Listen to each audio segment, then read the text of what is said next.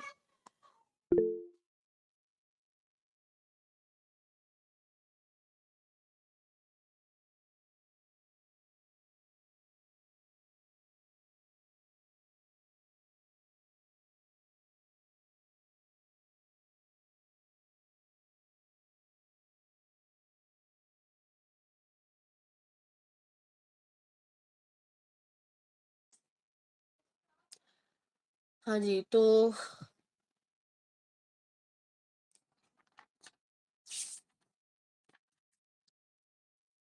ہاں جی، ہاں جی، وہ میرے پیج جو ہے نا ٹرن ہو گئے. میں نے جادو کا صرف اتنا ہی حصہ بھی بیان کیا، آیت نہیں بیان کی، لیکن ہم اس سے پہلے سیشن میں بیان کر چکے ہیں. 102 آیت نمبر ہے، وہ آیت سحر نہیں ہے لیکن اس کے اندر جادو کا تذکرہ ہے. وہ آگے ہم جا کر وہ آیت نمبر 102 ہے، تو وہ جا کے جب ہم انشاءاللہ اس کو پڑھیں گے تو ہمیں سمجھ میں آئے گا. لیکن جادوگر کا مقابلہ کرنے کے لیے یہ سورہ کافی ہے، آپ کو کسی عامل کے پاس جانے کی ضرورت نہیں ہے. آپ اس کو اچھی تجوید کے ساتھ تلاوت کریں گے، آواز کے ساتھ تلاوت کریں گے، اس کو ایز جیسے ہم آڈیو لگاتے ہیں وہ لگائیں گے، آپ کو اس کا بہت فائدہ ہوگا. اکثر ایسا بھی ہوتا ہے کہ پرانی چیزیں جو ہوتی ہیں اس کا بھی علاج ہو جاتا ہے، اور یہ چیزیں میں نہیں کہہ رہی، یہ رسول اللہ صلی اللہ علیہ وسلم نے اس کے بارے میں اچھے سے بیان کر دیا. اور پھر ہم یہ بھی جانتے ہیں کہ پروٹیکشن کے لیے ہمارے پاس سورہ ناس اور سورہ فلق موجود ہے. تو پھر جب اتنی اسٹرانگ چیزیں ہیں، اتنی اسٹرانگ ہمارے پاس سورہ موجود ہے جو کہ آخرت میں ہمارے لیے گواہی دے گی، ہمارے لیے جھگڑا کرے گی، تو پھر اس کے بعد پھر ہمیں اور لوگوں کی کیا ضرورت ہے. رسول اللہ صلی اللہ علیہ وسلم کی گارنٹی بھی ہمارے پاس ہے. پھر ہم نے دیکھا کہ سورہ البقرہ میں جو موسٹ پاپولر آیت ہے نا، وہ بیسیکلی سورہ البقرہ کی آخری آیت ہے. آخری آیتوں میں وہ موجود ہے کہ سمعنا و اطعنا. وہ بیسیکلی سورہ البقرہ کے پورے ٹاپکس کا نچوڑ ہے، یا کہنا چاہیے سینٹرل آئیڈیا ہے کہ جب آپ یہ تمام احکام، یہ اس وقت آپ اپنے اور میرے لیول پر رہ کر سوچیں ان اس صورت اور اس کے جو بھی احکام ہیں اس کے بارے میں، کیونکہ ہم تدبر کر رہے ہیں تو ہم سوچیں گے، چیز کو بار بار وزٹ کریں گے. تدبر کا مطلب ہوتا ہے بار بار کسی بارے میں سوچنا اور اس پر غور کرنا بار بار، ٹھیک ہے، چاہے آپ پہلے کر بھی چکے ہیں یا پھر ایک ہی وزٹ میں کئی بار کرنا. یعنی کہ ابھی میں بیٹھی ہوں تو اب ایک ہی آیت کو بار بار میں دیکھوں، پھر اس کا مطلب دیکھوں، پھر اس کی کوئی تفسیر دیکھوں، پھر دوسری تفسیر دیکھوں، تیسری تفسیر دیکھوں. تو وہ جو آیت ہے سمینا و اطعنا، وہ سورہ البقرہ کی آیت ہے، جس سے ہمیں اندازہ ہوتا ہے کہ اس تمام سورت کو پڑھ لینے اور سمجھ لینے کے بعد ہمیں کیا کرنا ہے. سمینا سن لینے کے بعد ہمیں اطعنا کرنا ہے، یعنی کہ ہمیں اس کی اطاعت کرنی ہے. اور اطاعت کس کی؟ اللہ رب العزت کی، اللہ سبحانہ تعالیٰ کے تمام احکام کی، کیونکہ اس کے اندر شریعت کی بہت بیسک لاز بیان کیے گئے ہیں. روزوں کے بارے میں، نماز کے بارے میں، وضو کے بارے میں، تیمم کے بارے میں، طہارت کے بارے میں، کفارہ کے بارے میں، نکاح کے بارے میں، طلاق کے بارے میں، عورتوں کے خصوصی مسائل اس میں بیان کی گئی، اس کی جو حرمات ہے یعنی کہ کیا حلال ہے کیا حرام ہے، وہ تمام چیزیں ان ٹاپکس پر خاص طور پر اس میں بیان کی گئی ہیں۔ اسی لیے یہ سورہ بہت بڑی بڑی بھی ہے اور بہت اہم بھی ہے۔ تو میں نے آپ کو پہلے بھی کہا کہ بڑی کا مطلب خالی لینتھ سے نہیں ہے، یہ ایکچولی اس کی ایگزسٹنس کے حوالے سے بھی کہ اس کی کتنی امپورٹنس ہے، سگنیفیکنس اس کی کتنی امپورٹنٹ ہے، اس لحاظ سے بھی۔ ہم نے دیکھا تھا کہ اصول تفسیر میں ہم نے کچھ باتیں، کچھ پوائنٹس ہم نے رکھے تھے، اور وہ یہ تھا کہ سب سے پہلے کہ قرآن کی تفسیر قرآن کے ہی دوسرے حصے سے، ٹھیک ہے، قرآن کے کسی اور حصے میں ایک پہلے والے کسی گزرے ہوئے حصے کی کوئی نہ کوئی ایکسپلینیشن آتی ہے، اور جب آپ سورہ البقرہ سے شروع کرتے ہیں نا پڑھنا قرآن کو، تو تب آپ کو سمجھ میں آئے گا کہ یہ واقعی بالکل ایسی ہی بات ہے کہ آپ آگے جاتے جائیں گے آپ کو پتہ چلے گا کہ ہاں پیچھے اس سے میں نے کچھ نہیں پہلے پڑھا ہوا، میں پہلی دفعہ یہ پڑھ رہی ہوں تو اس کا کیا مطلب بنے گا۔ اچھا ٹھیک ہے، اور کچھ چیزیں جو سمجھ نہیں آئیں گی اس پر آپ پوز کر سکتے ہیں کیونکہ آپ کے پاس پہلے کی کوئی انفارمیشن نہیں تھی۔ آپ اٹس لائک کہ جیسے کہ کہ قرآن آپ پر ابھی نازل ہو رہا ہے، تو وہی آپ ریسیو کر رہے ہیں اور آپ اس کو ابھی سمجھنے کی کوشش کر رہے ہیں، اور جو چیز سمجھ نہیں آ رہی آپ اس پر تھوڑی دیر کے لیے ٹھہر جائیں گے اور آگے جائیں گے، تو آگے کوئی اور ایسا معاملہ آئے گا، کوئی ایسا حکم آئے گا جس سے آپ کو پچھلے کا مسئلہ یا کوئی ریفرنس ریلیٹیوٹی آپ کو آرام سے سمجھ میں آ جائے گی۔ تو پہلا اصول تو یہ، دوسرا اصول تھا کہ حدیث اوتھینٹک حدیث سے جو بھی بیان ہمیں ملتا ہے تفسیر کے بارے میں، کچھ خاص آیات کے بارے میں، کچھ خاص صورتوں کے بارے میں، تو وہ انشاءاللہ ابھی ہم کچھ تفسیر سورہ البقرہ کی چند آیتوں کی یہاں سے دیکھیں گے۔ اس سے پہلے مشکل الفاظ میں آپ کو کچھ لکھوا دوں گی۔ آپ میں سے کوئی ہے جو اس وقت تلاوت کرنا چاہے گا شروع کی 10 آیات کی؟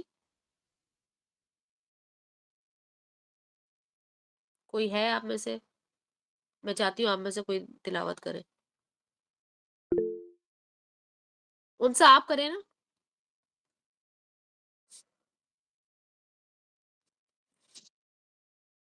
چلے جی۔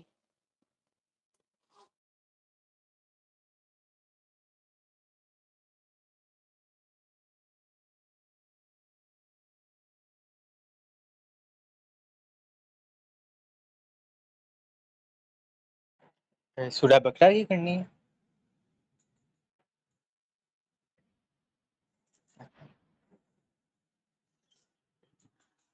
اعوذ باللہ من الشیطان الرجیم، بسم اللہ الرحمن الرحیم، الف لام میم،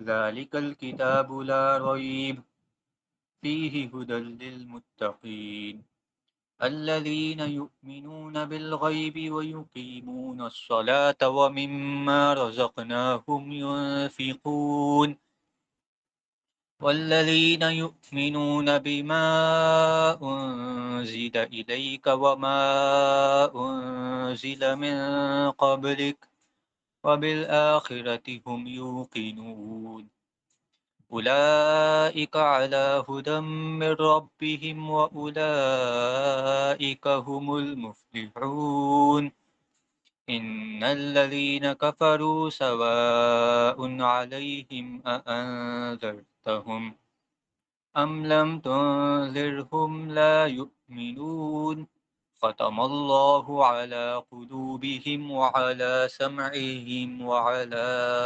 أبصارهم غشاوة ولهم عذاب عظيم ومن الناس من يقول آمنا بالله وباليوم الآخر وما هم بمؤمنين يخادعون الله والذين آمنوا وما يخدعون إلا أنفسهم وما يشعرون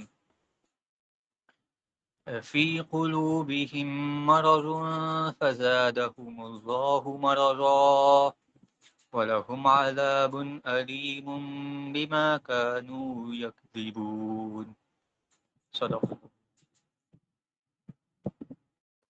جی بارک اللہ فیک.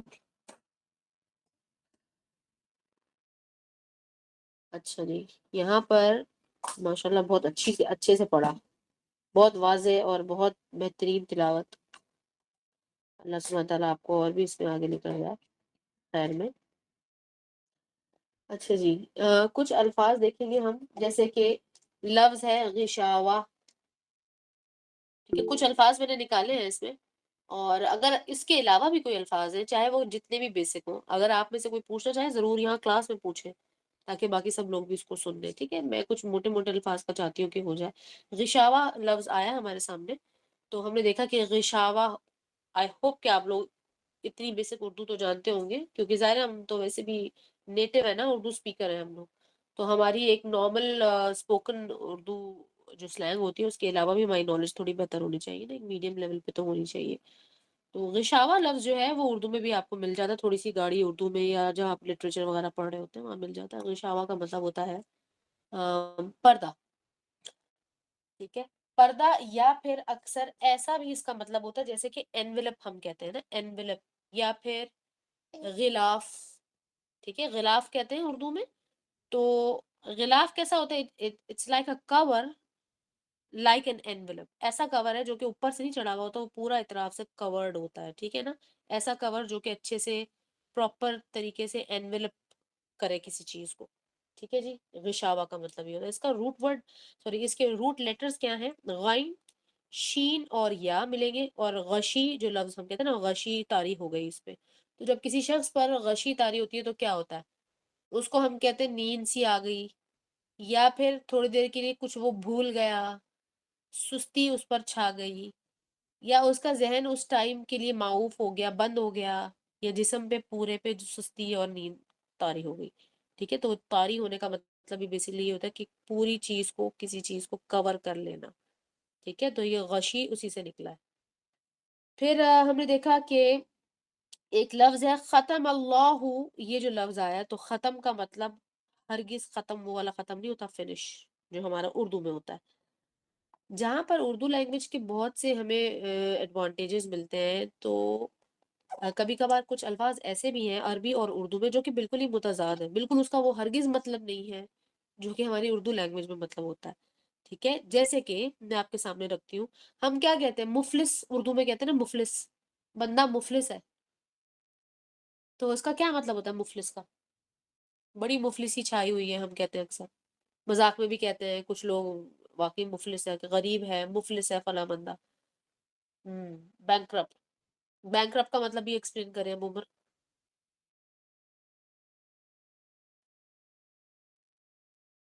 تو مفلسی کا مطلب ہوتا ہے بینک.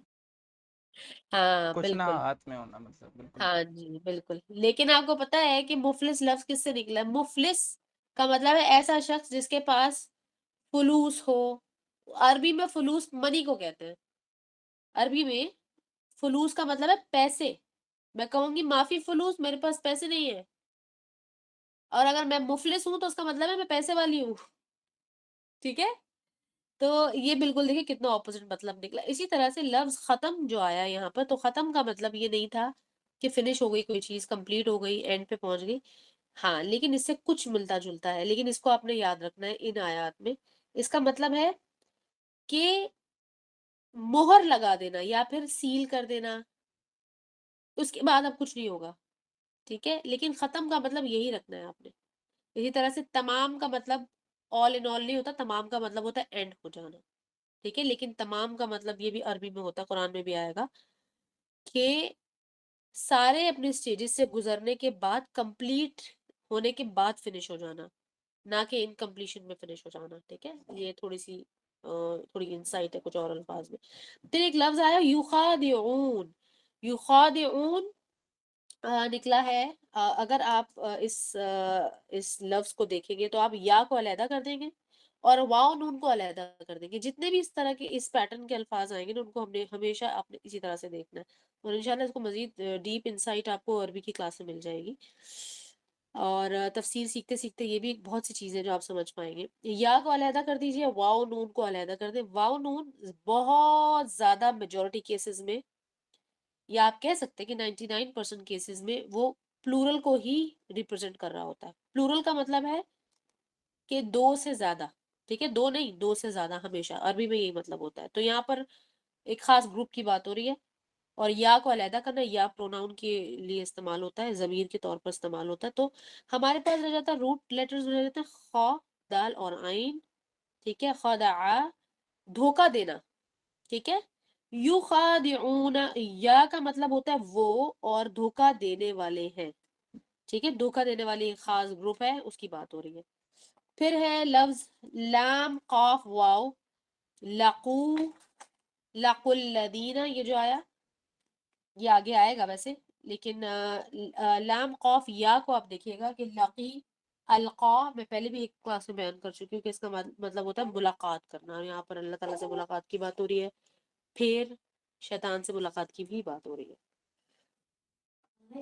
اچھا جی، یہاں پر آپ نے پہلی آیت میں ایک چیز غور کیجئے گا، کیونکہ آپ میں سے زیادہ تر لوگ تجوید کے اندر بھی موجود ہیں، لیکن تجوید میں آپ نے یہ حکم ابھی تک نہیں دیکھا. یہ حکم کیا ہے؟ 3 ڈاٹس نظر آ رہے ہیں ہم لوگ کو آیت نمبر 2 میں، پہلی لائن میں. ذرا پہلی آیت تو حروف مقطعات پر مبنی ہے، دوسری آیت پر آپ لوگوں کو 3 ڈاٹس نظر آ رہے ہیں. غور کیا کسی نے؟ 3 ڈاٹس لگے ہوئے ہیں، ٹھیک ہے. ان 3 ڈاٹس کا مطلب سے بھی تعلق ہے، اور ان 3 ڈاٹس کا تجوید سے بھی تعلق ہے، ٹھیک ہے. ان دونوں چیزوں سے تعلق ہے. اس پیٹرن کو یا اس سائن کو کہتے ہیں معانقہ، اوکے، معانقہ. اور قاف آتا ہے، عین آتا ہے اس میں. اس کی وجہ سے ہم کیا کرتے ہیں، ذالک الکتاب لا ریب فیہ ہدی للمتقین، اس کو ایسے بھی پڑھ سکتے ہیں، یعنی کہ لا ریبہ پر میں وقف کروں گی، ٹھہروں گی. یا پھر ذالک الکتاب لا ریب فیہ، اور اس طرح بھی میں وقف کر سکتی ہوں. لیکن ہم کس طرح پڑھتے ہیں؟ ذالک الکتاب لا ریب فیہ ہدی للمتقین.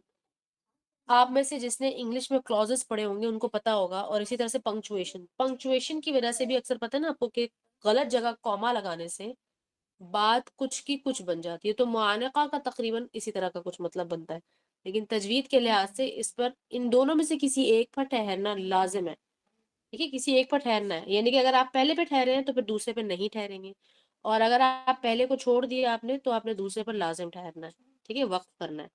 اور وقف کا مطلب ہے ایسا وقف کہ جس میں سانس نہ ٹوٹے. تجوید کا اس کا یہ حکم ہے، اور یہ بڑا یونیک قسم کا سائن ہے.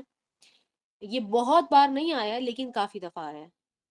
Unlike other rules of تجوید جو کہ ہر تھوڑی دیر میں ریپیٹ ہو رہے ہوتے ہیں، یہ والا جو رول ہے آپ کو بہت کم نظر آئے گا. یہی وہ وجہ ہے جس کی وجہ سے جب ہم اس کو تلاوت کے طور پر سیکھتے ہیں تجوید کو، یعنی کہ فیز 2 میں جب ہم آتے ہیں تو پھر ہم سیکھتے ہیں کہ یہ رموز و اوقاف جو ہم دیکھتے ہیں کہ اس کو کہاں پر کیسے رکنا ہے، کس کو کیا پیٹرن دینا ہے تلاوت کی صورت میں، اس وقت ہم یہ سیکھتے ہیں. اچھا جی، تو پہلی آیت دوسری آیت میں تو ہمیں یہ بات ملتی ہے. پھر ذالک الکتاب، جی جی، ایک ہوتا ہی نہیں ہے یہ کبھی بھی، یہ ہمیشہ یہ 2 ہی ہوتے ہیں، پیر میں آتا ہے یہ، ٹھیک ہے. معانقہ یہ ایک آیت میں 2 جگہ پر موجود ہوتے ہیں، یعنی کہ ٹوٹل آل ان آل یہ 6 ہوتے ہیں. آواز آ رہی میرے ساتھ؟ ٹھیک ہے. اس کا وہی والا طریقہ ہے جیسے وہ موزے ہوتے ہیں نا، ہمیشہ 2 ہی ہوتے ہیں، ایک نہیں ہوتا. تو یہ موزوں کی طرح ہے، یہ ہمیشہ 2 ہوں گے، صحیح ہے. اسی وجہ، اور اس کی وجہ آپ کو اس کے مطلب سے پتہ چل جائے گی، خاص طور پر جب کہ آپ ترجمہ کرنا سیکھیں گے تو آپ اندازہ لگا لیں گے کہ کتنا فرق پڑتا ہے. اور میں نے اس کی بہترین اگزامپل ہمیں پنکچویشن سے ملتی ہے، جو ہم نے انگلش میں پڑھے ہیں، کلوزز، اور دوسرے نمبر پہ پنکچویشن. غلط جگہ پہ کوما لگانے سے بات کیا کی کیا بن جاتی ہے، ٹھیک ہے جی. یہاں پر آیت نمبر 2 میں ایک لفظ ہے لا ریب، اور یہ ہرگز نہ سمجھے گا یہ تو قرآن کا لفظ ہے، اور قرآن سے نام کسی نے رکھا ہے. قرآن سے ہم نے نام رکھا ہے بھائی، قرآنی نام ہے ہماری بیٹی کا یا ہمارے بیٹے کا. تو لا ریب ماشاء اللہ سے رکھتے بھی ہیں لوگ، اور رکھتے ہی چلے جا رہے ہیں، رک ہی نہیں رہے ہیں. تو یہاں سے ہمیں چلتا ہے کہ یہی ہے وہ لفظ لا ریب، کوئی شک ہی نہیں ہے. تو بھائی آپ کو کس بات پہ شک نہیں ہے؟ بندے کا نام کیوں رکھ رہے ہیں آپ؟ تو یہاں سے ہمیں اندازہ ہو جاتا ہے کہ یہ کوئی ناؤن نہیں تھا، کسی کا نام رکھنے کے لیے وہ لفظ کا ناؤن کا ہونا ضروری ہے اور اس کا مطلب اچھا مطلب ہونا ضروری ہے۔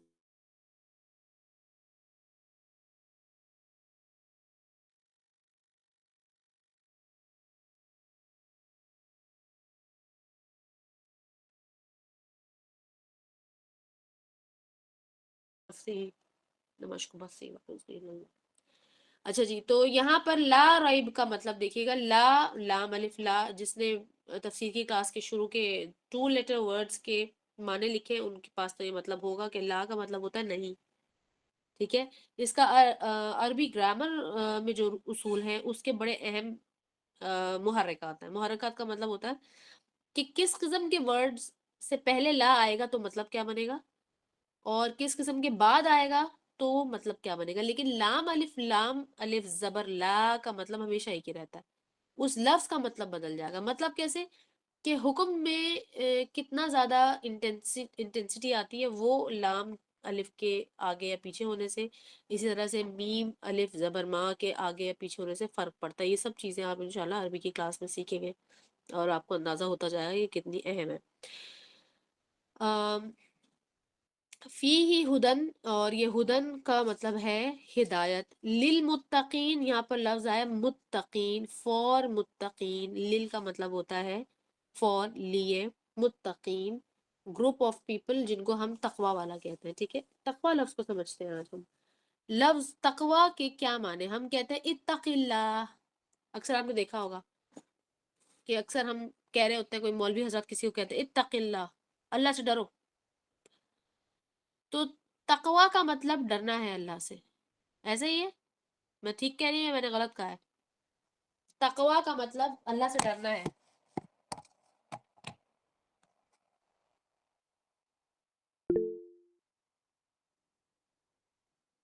اوکے، پرہیزگاری۔ تقوی کا مطلب اللہ سے ڈرنا نہیں، اللہ کی ہی ماننا ہے، اللہ کے حکم کو ماننے کا نام تقوی ہے۔ ڈر اللہ کا تقوی اختیار کرو۔ اچھا دیکھیے، اتق اللہ ہم کہتے ہیں اور پھر اس کے دو مطلب ہوتے ہیں، ٹھیک ہے، دو مطلب ہیں۔ کہیں پر آپ کو لکھا ہوا ملے گا اللہ سے ڈرو، اور کہیں پر آپ کو ترجمہ میں لکھا ہوا ملے گا کہ اللہ کا تقوی اختیار کرو۔ اب آپ لوگ تھوڑا سا غور کریں اور مجھے بتائیں کہ آپ کو کیا لگتا ہے، آج تک کی جو بھی آپ کی نالج ہے اس لحاظ سے آپ کو کیا لگتا ہے کہ ان دونوں میں سے کون سا مطلب بہتر ہے، اللہ کا تقوی اختیار کرو یا اللہ سے ڈرو؟ اللہ کا تقوی اختیار کرو۔ جی، تو اس کا مطلب ہے کہ لفظ تقوی تو پھر ابھی بھی سمجھے بغیر رہ گئے نا، تو تقوی کو سمجھتے ہیں ہم۔ تقوی کہتے ہیں، اب کسی نے کہا ڈرو، کسی نے کہا اب یہاں لکھا ہوا نا پرہیزگاری، ٹھیک ہے، تو اصل میں تقوی کا ایک مطلب نہیں ہے، تقوی کے بہت سارے مطلب نہیں ہے، ایک اپنے لفظ کے اندر لمبا چوڑا مطلب چھپا ہوا ہے، ٹھیک ہے، یہ ایک ٹرم ہے، یہ لفظ نہیں ہے، یہ ایک ٹرم ہے، ٹھیک ہے، ہم کہتے ہیں ٹرمینالوجیز، تو یہ ایک ٹرم ہے۔ اس ٹرم کا مطلب ہوتا ہے ایسی آپ کا ایسا ایموشن جس کی وجہ سے آپ اللہ کے ناراض ہونے سے ڈرتے ہیں، اللہ سے نہیں ڈرتے، اللہ کے ناراض ہونے سے ڈرتے ہیں، ٹھیک ہے، کہ اللہ سبحانہ تعالیٰ آپ سے ناراض نہ ہو جائیں، یا ہم کہتے ہیں ناراضی نہ ہو جائیں، کیونکہ ہم کیا کر رہے ہیں اپنی زندگی صبح شام رات ایز اے مومن یا ایز اے مسلمان، ہم صرف اللہ کی رضا کے لیے گزارنا چاہیے ہمیں، یہ بہت سے لوگ ہیں جو کوشش بھی کرتے ہیں گزارنے کی، اور اللہ نے جو ہمیں زندگی دی ہوئی ہے وہ بیسیکلی یہ پوری مہلت اسی وجہ سے دی ہوئی ہے کہ اللہ کی رضا کے جو بھی ہم کام چھوٹے بڑے کر سکتے ہیں میکسیمم اپنی بساط کے مطابق، اپنی استطاعت کے مطابق وہ ہم کرتے جائیں۔ لیکن تقوی کا مطلب ہوتا ہے کہ اللہ کی ناراضگی سے ڈرتے ہوئے کچھ ایٹریبیوٹس اپنے اندر پیدا کر لینا اور کچھ چیزوں سے گریز کر لینا، کچھ چیزوں کو چھوڑ دینا صرف اللہ کی خاطر، ٹھیک ہے، اس کو کہتے ہیں تقوی۔ تو جب ہم کہتے ہیں کہ اللہ کا تقوی اختیار کرو تو اس کا مطلب ہے کہ اس بات کو مانتے ہوئے کہ اللہ سبحانہ تعالیٰ کی ذات پر ایمان ہے ہمارا، اللہ سبحانہ تعالیٰ ہمیں دیکھ رہے ہیں اور ہر چیز سے باخبر اور ہر چیز کے اوپر اتھارٹی رکھتے ہیں. اس چیز کو ماننے کی وجہ سے آپ نے اللہ سبحانہ تعالیٰ کو ناراض کرنا جو ہے وہ سوچ لیا کہ یہ میں نہیں کروں گی. اب میں وہ کام کرنے ہیں مجھے، یا ان کاموں کا علم حاصل کرنا ہے جس سے اللہ راضی ہوتے ہیں. اور اللہ سبحانہ تعالیٰ حاضر ناظر ہے، یعنی کہ دیکھ رہے ہیں اور موجود ہے. ٹھیک ہے، اب یہ ایک علیحدہ چیپٹر ہے کہ ہم یہ سمجھے کہ اللہ کے پاس سب علم ہے اور اتھارٹی بھی ہے، تو پھر اللہ تعالیٰ فلاں بندے کو یا فلاں چیز کو روکتے کیوں نہیں. یہ الگ چیز ہے. تو ہم یہاں پر ٹرم تقویٰ کو سمجھ رہے ہیں، تو غور کیجیے گا. تو للمتقین وہ لوگ ہیں جو تقوی اختیار کرنے والے. اب اللہ سبحانہ تعالیٰ الف لام میم حروف مقطعات، جس کے اوپر ہم تھوڑی بہت پہلے بات کر چکے ہیں. حروف مقطعات کے دو مطلب ہیں، دونوں ہی مطلب ہیں. ایک تو یہ کہ علیحدہ علیحدہ سیپریٹڈ لیٹرز، اور دوسرے نمبر پر ایسے سیپریٹڈ لیٹرز جس کے معنی سوائے اللہ سبحانہ تعالیٰ کے اور کوئی نہیں جانتا. اچھا، اس کے بارے میں ایک بہت انٹرسٹنگ انفارمیشن آپ کو میں دے دیتی ہوں کہ حروف مقطعات، ان الفاظ کی معنی قیامت کے دن اللہ سبحانہ تعالیٰ اپنے بندوں کے سامنے کھولیں گے. تو اس چیز کے لیے آپ تیار رہیے گا، کیونکہ جب آپ اللہ سبحانہ تعالیٰ کی آیات، یعنی کہ آیات کا مطلب ہے ان ورسز آف قرآن، ان کو جب آپ پڑھتے ہیں تو آپ کے اندر بہت سی کیوریوسٹی پیدا ہوتی ہے کہ فلاں، جب میں اتنی مطلب سمجھنے کی کوشش کر رہی ہوں تو اس کا مطلب بھی پتہ چل جائے، شاید کوئی نہ کوئی مطلب ہو، شاید کچھ ہو. اور کچھ لوگ مفسرین کے نزدیک، انہوں نے ایک رائے یہ بھی لکھی ہے کہ یہ اسلوب ہے عرب کا کہ وہ کچھ بے معنی الفاظ بھی کہا کرتے تھے، تو شاید یہ اس اسلوب پر قرآن نازل کیا گیا ہے. لیکن آپ یہ بات یاد رکھیے گا کہ ایسا کچھ بھی نہیں ہے. ٹھیک ہے، یہ پاپولر اوپینین ضرور ہے. پاپولر کا مطلب یہ ہے کہ بولی سب نے ہے، کہا سب نے ہے، لیکن ماننے والی بات نہیں ہے. اس کے اندر ایسی بات نہیں ہے کہ جس کو بڑی آسانی سے مان لیا جائے. لہٰذا یہ اوپینین کہ اس کے معنی اور اس کا مقصد اللہ سبحانہ تعالیٰ کی ذات کے پاس ہے. اللہ سبحانہ تعالیٰ جس کو چاہتے ہیں وہ علم دیتے ہیں، وہ ہدایت دیتے ہیں اگر چاہیں. ہم نہیں جانتے ایسا کوئی ہے یا نہیں ہے، اور یہ بات بھی ہم نہیں جانتے کہ رسول اللہ صلی اللہ علیہ وسلم کے پاس اس کا علم تھا یا نہیں تھا. لیکن ہم یہ ضرور مانتے ہیں، ہمارے ایمان کا حصہ ہے، عقیدے کا حصہ ہے یہ، کہ اگر رسول اللہ صلی اللہ علیہ وسلم کے پاس کوئی میسج، کوئی وحی، کوئی انفارمیشن آئی ہے تو وہ انہوں نے اپنی امت کے پاس پہنچا دی. اور کیونکہ قرآن حرف بہ حرف پہنچانے کے لیے ہی آیا تھا، تو یہ الفاظ اور یہ جو لیٹرز ہیں جب پہنچائے گئے ہیں تو اس کے اگر معنی رسول اللہ صلی اللہ علیہ وسلم کے پاس ہوتے تو وہ یقیناً امت کو دیتے، کیونکہ وہ پہنچائے اس لیے جاتے اللہ کی طرف سے کہ یہ آگے امت کو پہنچانے ہیں. لہٰذا جو چیز ہمیں نہیں معلوم، اللہ عالم، اللہ بہتر جاننے والے، اور قیامت کے دن اللہ کے حکم سے اس کے معنی ہمارے سامنے کھولے جائیں گے. ٹھیک ہے، تو کیوریوسٹی بھی انہیں کو ہوگی جو کہ باقی کتاب اللہ کی جس کو پڑھتے ہیں. اور پھر وہی بات کہ مقاعدہ شیطان میں جو بات آپ پوری کتاب کو پڑھنے کے بعد سمجھیں گے نا، وہ یہ کہ اللہ سبحانہ تعالیٰ نے کتنی چیزیں حلال کی ہیں، کتنی چیزیں، چند چیزیں جو حرام کی ہیں ہمارے لیے، بہت سی چند چیزیں جن کو روکا ہے. چند ایک ہے، یعنی کہ آپ کی زندگی میں بہت 4 یا 5 موٹی موٹی چیزیں ہوں گی جس سے آپ نے رکنا ہے. گالی نہیں دینی ہے آپ نے صلہ رحمی سے مطلب قطع رحمی نہیں کرنی ہے آپ نے، اور بڑے بڑے گناہوں سے رکنا ہے. یہ 4-5 موٹی موٹی چیزیں آپ بتا سکتے ہیں. اللہ سبحانہ تعالیٰ بہت سی چیزیں حلال کی ہیں ہمارے لیے، تو ہم حلال کے اوپر سے ہمارا فوکس ہٹ جاتا ہے. جو 4-5 چیزیں موٹی موٹی ہمیں منع کی گئی اسی کی طرف جو ہے نفس انکلائن ہونا شروع ہو جاتا ہے. بالکل اسی طرح سے شیطان کیا کرے گا، آپ کو اس کی طرف، نہیں حروف مقطعات دیکھو، نہیں وہ لوحے قرآنی دیکھو، اس کے کیا مطلب ہے، اس کا ایسا مطلب ہے، اس کو کتاب میں لکھ لو، اس کو اپنے ہاتھ سے فنا والے کو لکھ لو، اس کو دیوار پہ ٹانگ دو، اس کو دروازے کے اوپر ٹانگ دو، کاروبار کی جگہ پہ رکھ دو، اپنی سواری پہ رکھ دو، یا پتہ نہیں کیا کیا تعویذ بنا کر بچے کے گلے میں ڈال دو. جس چیز کا آپ کو مطلب ہی نہیں معلوم ہے، آپ کیوں اس طرح کے کام کریں گے. ٹھیک ہے، تو یہ تمام خرافات ہے، اس سے بچنا چاہیے.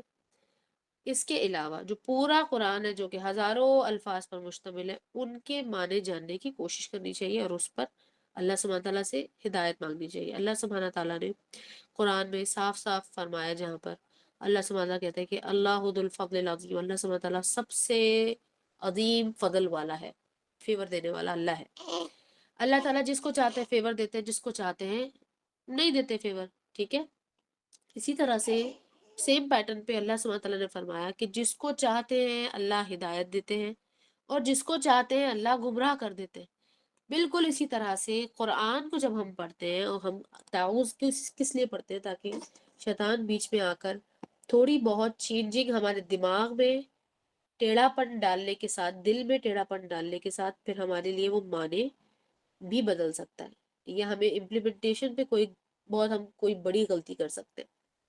لہٰذا اللہ سبحانہ تعالیٰ سے ہدایت مانگنا، اللہ سبحانہ تعالیٰ کی پناہ مانگنا قرآن کو پڑھنے سے پہلے ہر بار، یہ بہت ضروری ہے تاکہ ہمیں اس سے ہدایت حاصل ہو، نہ کہ شیطان کے جھانسے میں پھنس جائیں ہم اور پھر ہم کبھی اس کے اندر سے ٹیڑھ پن نکالیں، جو کہ آپ کو قرآن میں مل جائے گا۔ ٹیڑھ پن جہاں پر رسول اللہ صلی اللہ علیہ وسلم نے مرد اور عورت کے رشتے کو بیان کرتے ہوئے فرمایا کہ عورت مرد کی ٹیڑھی پسلی سے بنی ہے، بالکل اسی طرح سے قرآن کے اندر آیات میں ٹیڑھا پن نکالنا یہ بھی مشرکین کی صفات میں سے ایک ہے، اور ہمیں اس لیے بیان کیا گیا ہے کیونکہ ہم جو ہے قرآن پڑھتے ہوئے شیطان کے جھانسے میں آتے ہیں، کیونکہ اس سے ہم بار بار پناہ نہیں لے رہے ہوتے، یا ہم نے بڑا مائنڈ فل ہو کے نہیں سوچا ہوتا، اور بار بار ایک بات کو پڑھنا، سمجھنا، اس کا حکم دیکھنا، اس کے بارے میں حدیث دیکھنا، اس کے بیانات کو سننا، سمجھنے کی کوشش کرنا اور ڈسکس کرنا، اس کے بعد ایک اینڈ کنکلوژن پہ پہنچنا، دیٹ از دا وے، ٹھیک ہے؟ آپ فوراً سے کنکلوڈ نہیں کر سکتے۔ لہٰذا جب آپ قرآن کے شروع کے حصے میں ہی آتے ہیں، پورے قرآن کو پڑھنے کی ابھی ضرورت نہیں، جب آپ شروع کے حصے میں، جیسے کہ ہم سورہ البقرہ کے شروع کے حصے میں ابھی ہیں، تو آپ کو اندازہ ہو جائے گا کہ آپ ایز اے پرسن ایک ججمنٹل انسان ہے یا نہیں ہے، اور سب سے پہلے جو قرآن آپ کو روکے گا وہ روکے گا ججمنٹل ہونے سے، اپنے بارے میں بھی اور دوسروں کے بارے میں بھی۔ ہاں لیکن یہ ضرور ہے کہ آپ کی آنکھیں کھلنا شروع ہو جائیں گی، اور آنکھیں کون سی؟ یا ظاہری آنکھیں نہیں، دل کی آنکھ کھلنا شروع ہو جائے گی، ٹھیک ہے؟ اللہ سبحانہ تعالیٰ آیت نمبر 2 حروف مقطعات کے بعد جو آیت نمبر 2 ہے، جو کہ پہلی آیت کہلائی جا سکتی ہے معنوں کے لحاظ سے، اس میں اللہ سبحانہ تعالیٰ فرماتے ہیں کہ اس کتاب کے یا پھر اس ذکر میں کوئی شک نہیں ہے، اس ذکر میں تو کوئی شک نہیں، کوئی ٹیڑھ پن نہیں ہے۔ ایواجا کا لفظ استعمال ہوتا ہے مزید دیگر آیتوں میں، ایواجا، جیسے کہ سورہ الکہف، آپ لوگ سب اچھے سے فیملیئر ہیں، سورہ الکہف کے اندر لفظ آتا ہے ایواجا، اس کا مطلب ہے ٹیڑھا پن۔ تو کسی چیز میں اگر ٹیڑھا پن ہوگا تو پھر اس میں شک بھی آئے گا۔ بہرحال اس قرآن کے اندر سیدھے سیدھے احکامات ہیں سمجھنے والے کے لیے، لیکن اللہ سبحانہ تعالیٰ فرماتے ہیں کہ ہدایت ہے یہ متقین کے لیے، تقوی والے لوگوں کے لیے اس میں ہدایت ہے۔ لیکن اگر ہم تقوی والے نہیں ہیں، اگر ہم اللہ کی رضا ہماری پرائیورٹی نہیں ہے، تو پھر ہمیں اس میں سے ہدایت مشکل ہی ہے کہ ملے۔ پھر ہر وہ سٹانس یا ہر وہ ٹائم، ہر وہ انسٹنس جو ہم نے اختیار کیا ہوا ہوتا ہے نا، اللہ سبحانہ تعالیٰ کی نافرمانی میں ہوتے ہیں جس وقت ہم، یا پھر اللہ کو بہت زیادہ کوئی خوش کرنے والا کام نہیں کر رہے ہوتے، تو اس وقت آپ یہ مت سمجھیں کہ آپ کو قرآن سے کوئی ہدایت ملے گی۔ تو قرآن ان لوگوں کے لیے ہدایت ہے جو کہ اللہ سبحانہ تعالیٰ کو راضی کرنے کے راستے ڈھونڈ رہے ہیں، یا پھر جیسے کہ سورہ الفاتحہ میں ہم نے دیکھا کہ کس طرح سے 2 گروپ کو اللہ نے بیان کیا، اور پھر ہم جیسے بندہ یا کوئی بھی شخص، ایک چھوٹا بچہ بھی جب سورہ الفاتحہ کے مطلب پڑھے گا تو وہ پوچھے گا کہ اچھا پھر مجھے یہ بتائیں کہ وہ کون لوگ ہیں جو اللہ کے انعام یافتہ لوگ ہیں، وہ کون ہیں؟ تو وہ جاننا چاہے گا کہ ان کے ایٹریبیوٹس کیا ہیں، کیا ان کی جو کوالٹیز اللہ نے بیان کی ہیں کہ میرے اندر وہ ہے، اور اگر نہیں ہے تو وہ کیا کوالٹیز ہے، چلو پھر میں وہ اختیار کر لوں گا، یا ان کو اختیار کرنے کے راستے میں اس پروسیس میں کیا کیا چیزیں ہمارے سامنے آئیں گی، کیا چیزیں مجھے اختیار کرنی ہے، کیا چیزیں مجھے چھوڑ دینی ہے، کس چیز کو ترک کرنا ہے، یعنی کہ امر بالمعروف اور نہی عن منکر کا بھی حکم پھر آگے جا کے ہمیں سمجھ میں آ جائے گا انشاءاللہ۔ تو ہدی للمتقین، یاد رکھیں ہدایت ہے متقیوں کے لیے۔ جب آپ تقوی کی سچویشن، تقوی کے ایموشن کے اندر ہوتے ہیں، تقوی کے انفلوئنس میں ہوتے ہیں، تب آپ کو ہدایت ملے گی۔ تو یہی وہ وجہ ہے کہ اکثر آپ اپنی زندگی میں بھی جھانکیں، میں اپنی زندگی میں بھی جھانکوں، اور ایک دوسرے سے بھی ڈسکس کریں، تو آپ کے سامنے آئے گی یہ بات کہ ہم نے جب قرآن کھولا، کسی پریشانی میں، کسی خوشی میں، کسی خاص آیت کو ڈھونڈتے تلاش کرتے، تو ہمیں کچھ نہ کچھ ایسی چیز ملی جو ایسا لگا کہ یہ تو شاید میرے لیے آئی تھی، کہ یا اللہ میں تو اسی کو تلاش کر رہی تھی، کیسے میری آنکھوں کے سامنے آ گیا، یا میں اپنے بچے کو پڑھا رہی تھی میرے سامنے آ گیا، اور میں اپنی ٹیچر کو سنا رہی تھی تو میرے سامنے فلاں آیت آ گئی، فلاں مطلب آ گیا، یا کوئی اور اس بارے میں کچھ کہہ رہا تھا، یا میرے سامنے کوئی ویڈیو کلپ آ گئی۔ تو یہ کوئی اتفاق نہیں ہوتا، یہ اللہ کی طرف سے ہدایت ہوتی ہے، ٹھیک ہے؟ تو پھر آپ اس کو سمجھتے بوجھتے یا پھر مزید جاننے کے لیے کہتے ہیں نا ڈھونڈتے ڈھانڈتے آپ پہنچتے ہیں پھر اس صورت پہ یا اس آیت پہ. کبھی کبھار ایک آیت آپ کے ذہن میں بیٹھ جاتی ہے لیکن آپ کو وہ قرآن میں مل نہیں رہی ہوتی، لیکن اس آیت کا آپ کو اچھے سے سمجھ آ جاتا ہے. تو یہ اللہ کی طرف سے ہدایت، یہ چھوٹی چھوٹی چیزیں ہیں. اور پھر جب اس ہدایت کے راستے میں آپ مزید اندر جاتے ہیں تو آپ کو اور بہت سی دروازے کھڑکیاں نظر آتے ہیں، بہت سی چیزیں نظر آتی ہیں. اور پھر کیا ہوتا ہے کہ اللہ سبحانہ تعالیٰ کہ جب آپ ایک دفعہ یعنی کہ اہل القرآن میں سے آپ جب ایک دفعہ ہوتے ہیں تو اللہ کے فضل سے پھر آپ کبھی بھی وہ راستہ چھوڑنا نہیں چاہتے. ٹھیک ہے، یہ ہے ہدایت یافتہ لوگ، انعام یافتہ لوگ. پھر ہمیں ملتا ہے کہ اگلی آیت میں ہم جاتے ہیں الذین یؤمنون بالغیب. اور یہ کون لوگ ہیں؟ متقیوں کی تھوڑی سی کوالٹیز بیان ہو رہی ہیں. الذین، یہ وہ لوگ ہیں، یؤمنون جو ایمان لے کر آنے والے ہیں، بالغیب، غیب کے ساتھ. ٹھیک ہے، غیب کا مطلب ہے غائب، وہی جو اردو میں مطلب ہوتا ہے غائب، غیر حاضر. جو چیزیں ہم نے نہیں دیکھی اس پر ہم نے ایمان لایا ہے. اور غیب میں وہ اللہ سبحانہ تعالیٰ کی ذات جو کہ غائب ہے. ہم نے اللہ سبحانہ تعالیٰ کو کبھی نہیں دیکھا، کبھی نہیں سنا. اور اگر ہمارے پاس قرآن نہیں ہوتا تو ہمارے پاس کوئی اور نشانی نہیں ہوتی. ٹھیک ہے، اسی طرح سے فرشتوں کو آپ نے کبھی نہیں دیکھا، کسی نے بھی نہیں دیکھا، کبھی نہیں دیکھا کسی نے بھی. رسول اللہ صلی اللہ علیہ وسلم کی طرف سے ان کی زندگی سے ہمیں واقعہ ملتا ہے جس کا وٹنس قرآن خود کرتا ہے. اس میں حضرت جبریل علیہ السلام کے بارے میں تھوڑا سا ڈسکرپشن آیا ہے مفصلات صورتوں میں سے، آخر کی صورتوں میں. تو آپ کو وہاں پہ تھوڑا بہت ڈسکرپشن ملے گا اور وہاں سے آپ کو پتہ چلتا ہے کہ رسول اللہ صلی اللہ علیہ وسلم نے جبریل علیہ السلام کو ان کی اصلی حالت میں دیکھا تو پھر کیا ہوا. ٹھیک ہے، لیکن عام طور پر یہ ہمیں نظر نہیں آتے. اسی طرح سے کتابیں جو ہم سے پہلے نازل کی گئی ہم نے کبھی نہیں دیکھی. تو ہمارے ساتھ ہمارے کیس میں یہ معاملہ ہے کہ چند چیزیں نہیں ہیں، بہت سی چیزیں جو ہم نے غیب پر ایمان لے کر آئے ہیں. اسی طرح سے شروع کی قوموں پہ اگر آپ دیکھیں تو ہو سکتا ہے بہت سی چیزیں ایسی تھیں جو غائب نہیں تھی ان کی سچویشن میں، جیسے کہ رسول اور انبیاء ہماری صورت میں تو وہ غائب ہیں لیکن ہمارا ان پر ایمان ہے. تو جو متقی لوگ ہیں، تقوی والے لوگ ہیں، وہ جب ان چیزوں پر ایمان لے کر آئیں گے تو پھر کیا ہوگا؟ بالغیب ویقیمون الصلاۃ، اور نماز کو قائم کرنے والے ہیں. ٹھیک ہے، ویقیمون الصلاۃ، یہ دیکھیں کتنا اہم کریکٹرسٹک ہے یہ. ویقیمون الصلاۃ، نماز کو قائم کرنے والے ہیں. اچھا جی، نماز کو قائم کرنے کے بارے میں کیا آپ میں سے کوئی ہے جو کوئی اپنی کوئی اوپینین دینا چاہے گا کہ نماز کو قائم کرنا اور نماز کو پڑھتے رہنا اس میں کیا فرق ہے؟ کوئی فرق ہے بھی یا نہیں قائم کرنے میں اور نماز کو پڑھنا پابندی سے؟ ہاں جی بتائیے، جب تک میں ذرا یہ کمنٹ پڑھوں شاید کوئی سوال ہے. بتائیے سنا. نماز پڑھنے میں اور نماز قائم کرنے میں بہت فرق ہے. جس طرح اللہ تعالیٰ فرماتے ہیں کہ نماز جو ہے بے حیائی سے روکتی ہے. تو جب ہم نمازیں پڑھ رہے ہیں اور ہمارے سارے کام ویسے کے ویسے چل رہے ہیں، دنیا داری والے، بے حیائی والے، برائی اور بے حیائی سے روکتی ہے، تو اٹ مینس کہ ہم صرف جسٹ اس کو پڑھ رہے ہیں، پریکٹس کر رہے ہیں، رکوع اور سجدہ کر رہے ہیں بس. ٹھیک ہے، لیکن جب ہم ان چیزوں کو سوچ کر، جیسے مطلب ہمارے اوپر نماز کا پڑھنے سے ایک کیفیت طاری ہو جاتی ہے، ہمیں خوف آنے لگتا ہے یا اللہ کے ناراضگی کے ڈر سے یا کسی بھی طریقے سے جب ہم بری چیزوں کو یا برائی کو یا بے حیائی کے کاموں کو چھوڑنے لگتے ہیں تو اٹ مینس کہ ہماری نماز قائم ہوگی، یعنی کہ اس کا ہماری روح پر، ہمارے جسم پر جو ہے وہ اثر ہونا شروع ہو گیا. میرے بالکل نزدیک ٹھیک ہے، مجھے یہ انڈرسٹینڈنگ ہے نماز قائم کرنے میں اور نماز پڑھنے میں. مے بی بالکل آئی ایم ٹھیک رانگ. ہے. ٹھیک ہے، نہیں صحیح ہے، آپ نے بہت اچھا مطلب سمجھنے کی کوشش کی ہے.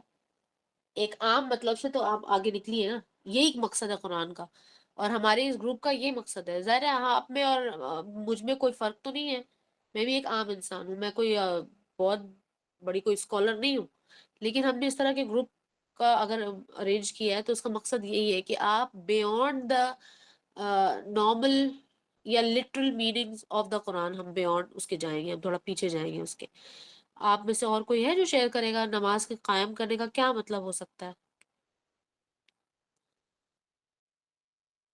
یہاں پر اللہ سبحانہ تعالیٰ نے پڑھنے والا نہیں کہا، اللہ سبحانہ تعالیٰ نے کہا کہ یقیمون الصلاۃ. اور یاد رکھیں کہ جب ہم قرآن کو ایسے پڑھتے ہیں جیسے کہ میرے سامنے اس وقت لکھا ہوا ہے. اس کا مطلب، اس کا مقصد اور بنے گا. جب آپ یہ سمجھ کر اور یہ یاد کر کے پڑھیں گے، ابھی صرف میں آپ سے کہہ رہی ہوں تو میرے رونگٹے کھڑے ہو رہے ہیں، آپ سب کے ساتھ بھی یہی ہوگا. جب آپ یہ سوچ کر پڑھیں گے نا اس کو کہ یہ اللہ تعالیٰ کہہ رہے ہیں، اللہ کے الفاظ ہیں، تو تب آپ کہتے ہیں جب ایکوائرڈ میننگ آپ کا چینج ہو جائے گا، آپ کا پرسپیکٹو چینج ہو جائے گا، آپ تھوڑا اور گہرائی میں جائیں گے، تھوڑا سا جائیں گے پر جائیں گے ضرور. تو یقیمون الصلاۃ اور وَمِمَّا رَزَقْنَاهُمْ يُنْفِقُونَ. اب 3 بہت بڑی بڑی چیزیں تقوی کے زمرے میں بیان کی جا رہی ہیں. ٹھیک ہے، تقوی کب آتا ہے؟ ہم نے پہلے جب ڈسکس کیا تھا ان ٹرمز کو تو میں نے آپ کو بیان کیا تھا کہ ایمان کے بعد جو دوسری چیز رہ جاتی ہے، ایمان تو آپ کو لے کر آنا ہے نا. ٹھیک ہے، ابھی زبانی ایمان لے کر آئے ہیں آپ. اب ایمان کے بعد تقوی کا جو پروسیس ہے، تقوی تک پہنچنے کا جو پروسیجر ہے، اس میں اللہ سبحانہ تعالیٰ نے کچھ کیریکٹرسٹکس ہمیں بیان کی کچھ. ٹھیک ہے، یہاں پر آگے جا کر بہت سے اور بڑے ڈیپتھ میں آئیں گے کہ تقوی کیا کیا ہو سکتا ہے. لیکن یہ 3 جو بیان کیے جا رہے ہیں یہ بہت اہم ہے کہ آپ نے یؤمنون بالغیب کرنا ہے، ایمان لے کر آنا ہے غائب چیزوں کے اوپر.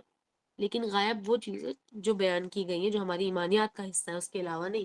جیسے کہ ہم کیا کہتے ہیں، آمنت باللہ وملائکتہ ورسلہ وکتبہ، یہ والا جو ہمارا ایمان مفصل ہے نا، کہ ہم نے کتابوں پر بھی ایمان لانا ہے. اور کتاب کا مطلب یہ نہیں کہ کتاب نازل ہوئی تھی، ان کتابوں میں جو تعلیمات تھی اس پر ایمان لانا ہے، جو انفارمیشن تھی وہ بھی.